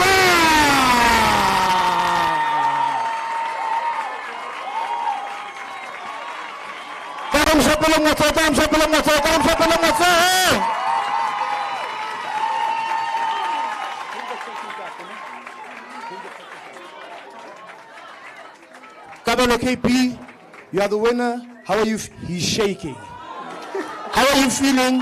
What does this moment mean to you, and how is this going to help your business? Come through on stage. Come through on stage.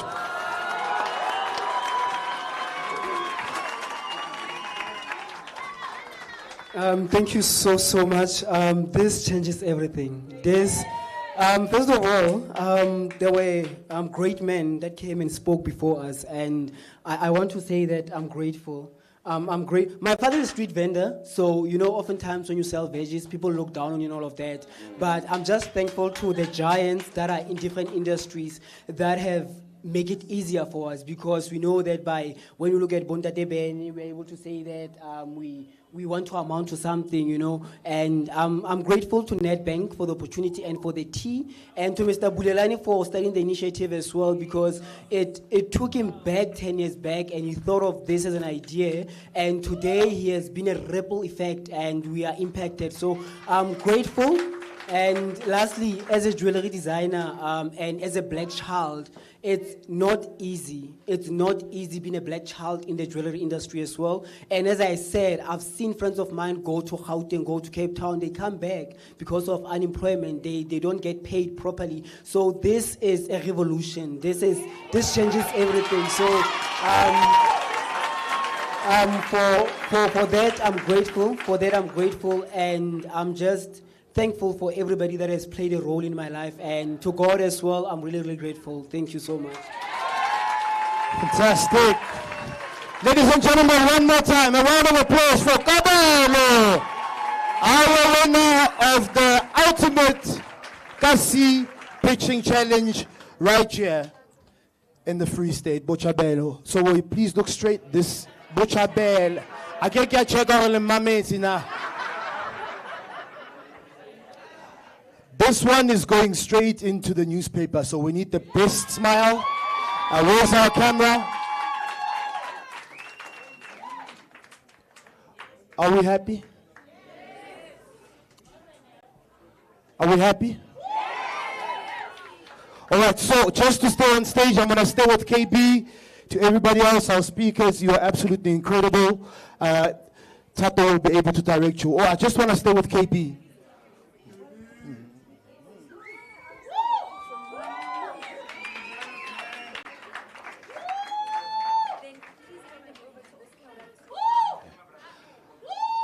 Yeah, no, Kito Chief. I want to know the words and get things checking. Yeah, about Nix. He's someone. All right, and courtesy of that as well, you will be receiving a Android pause from Nedbank. This is for you. So I want you to hold it with your right hand and look straight into that camera. So for the last time, this is our winner.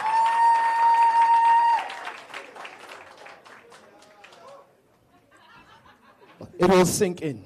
You deserve it. All right. Yeah. So please, can you stand in the middle, all right? We're going to take a group picture, ladies and gentlemen. So I'm going to ask everyone to please stand.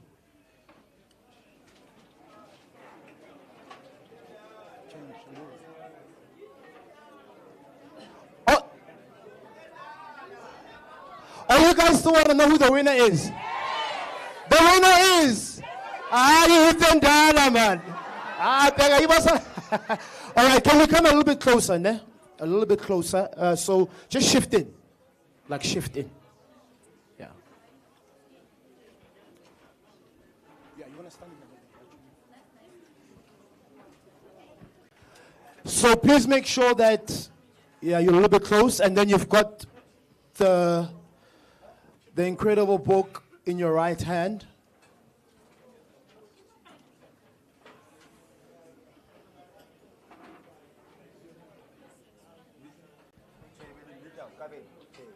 A little bit closer. Please just make sure it's on your right hand, ne? Everybody, please make sure it's on your right hand. Yeah, no, there's only one right on the right hand. Okay. All right, are we happy? Can someone unplug that light which is on there? Please unplug the light.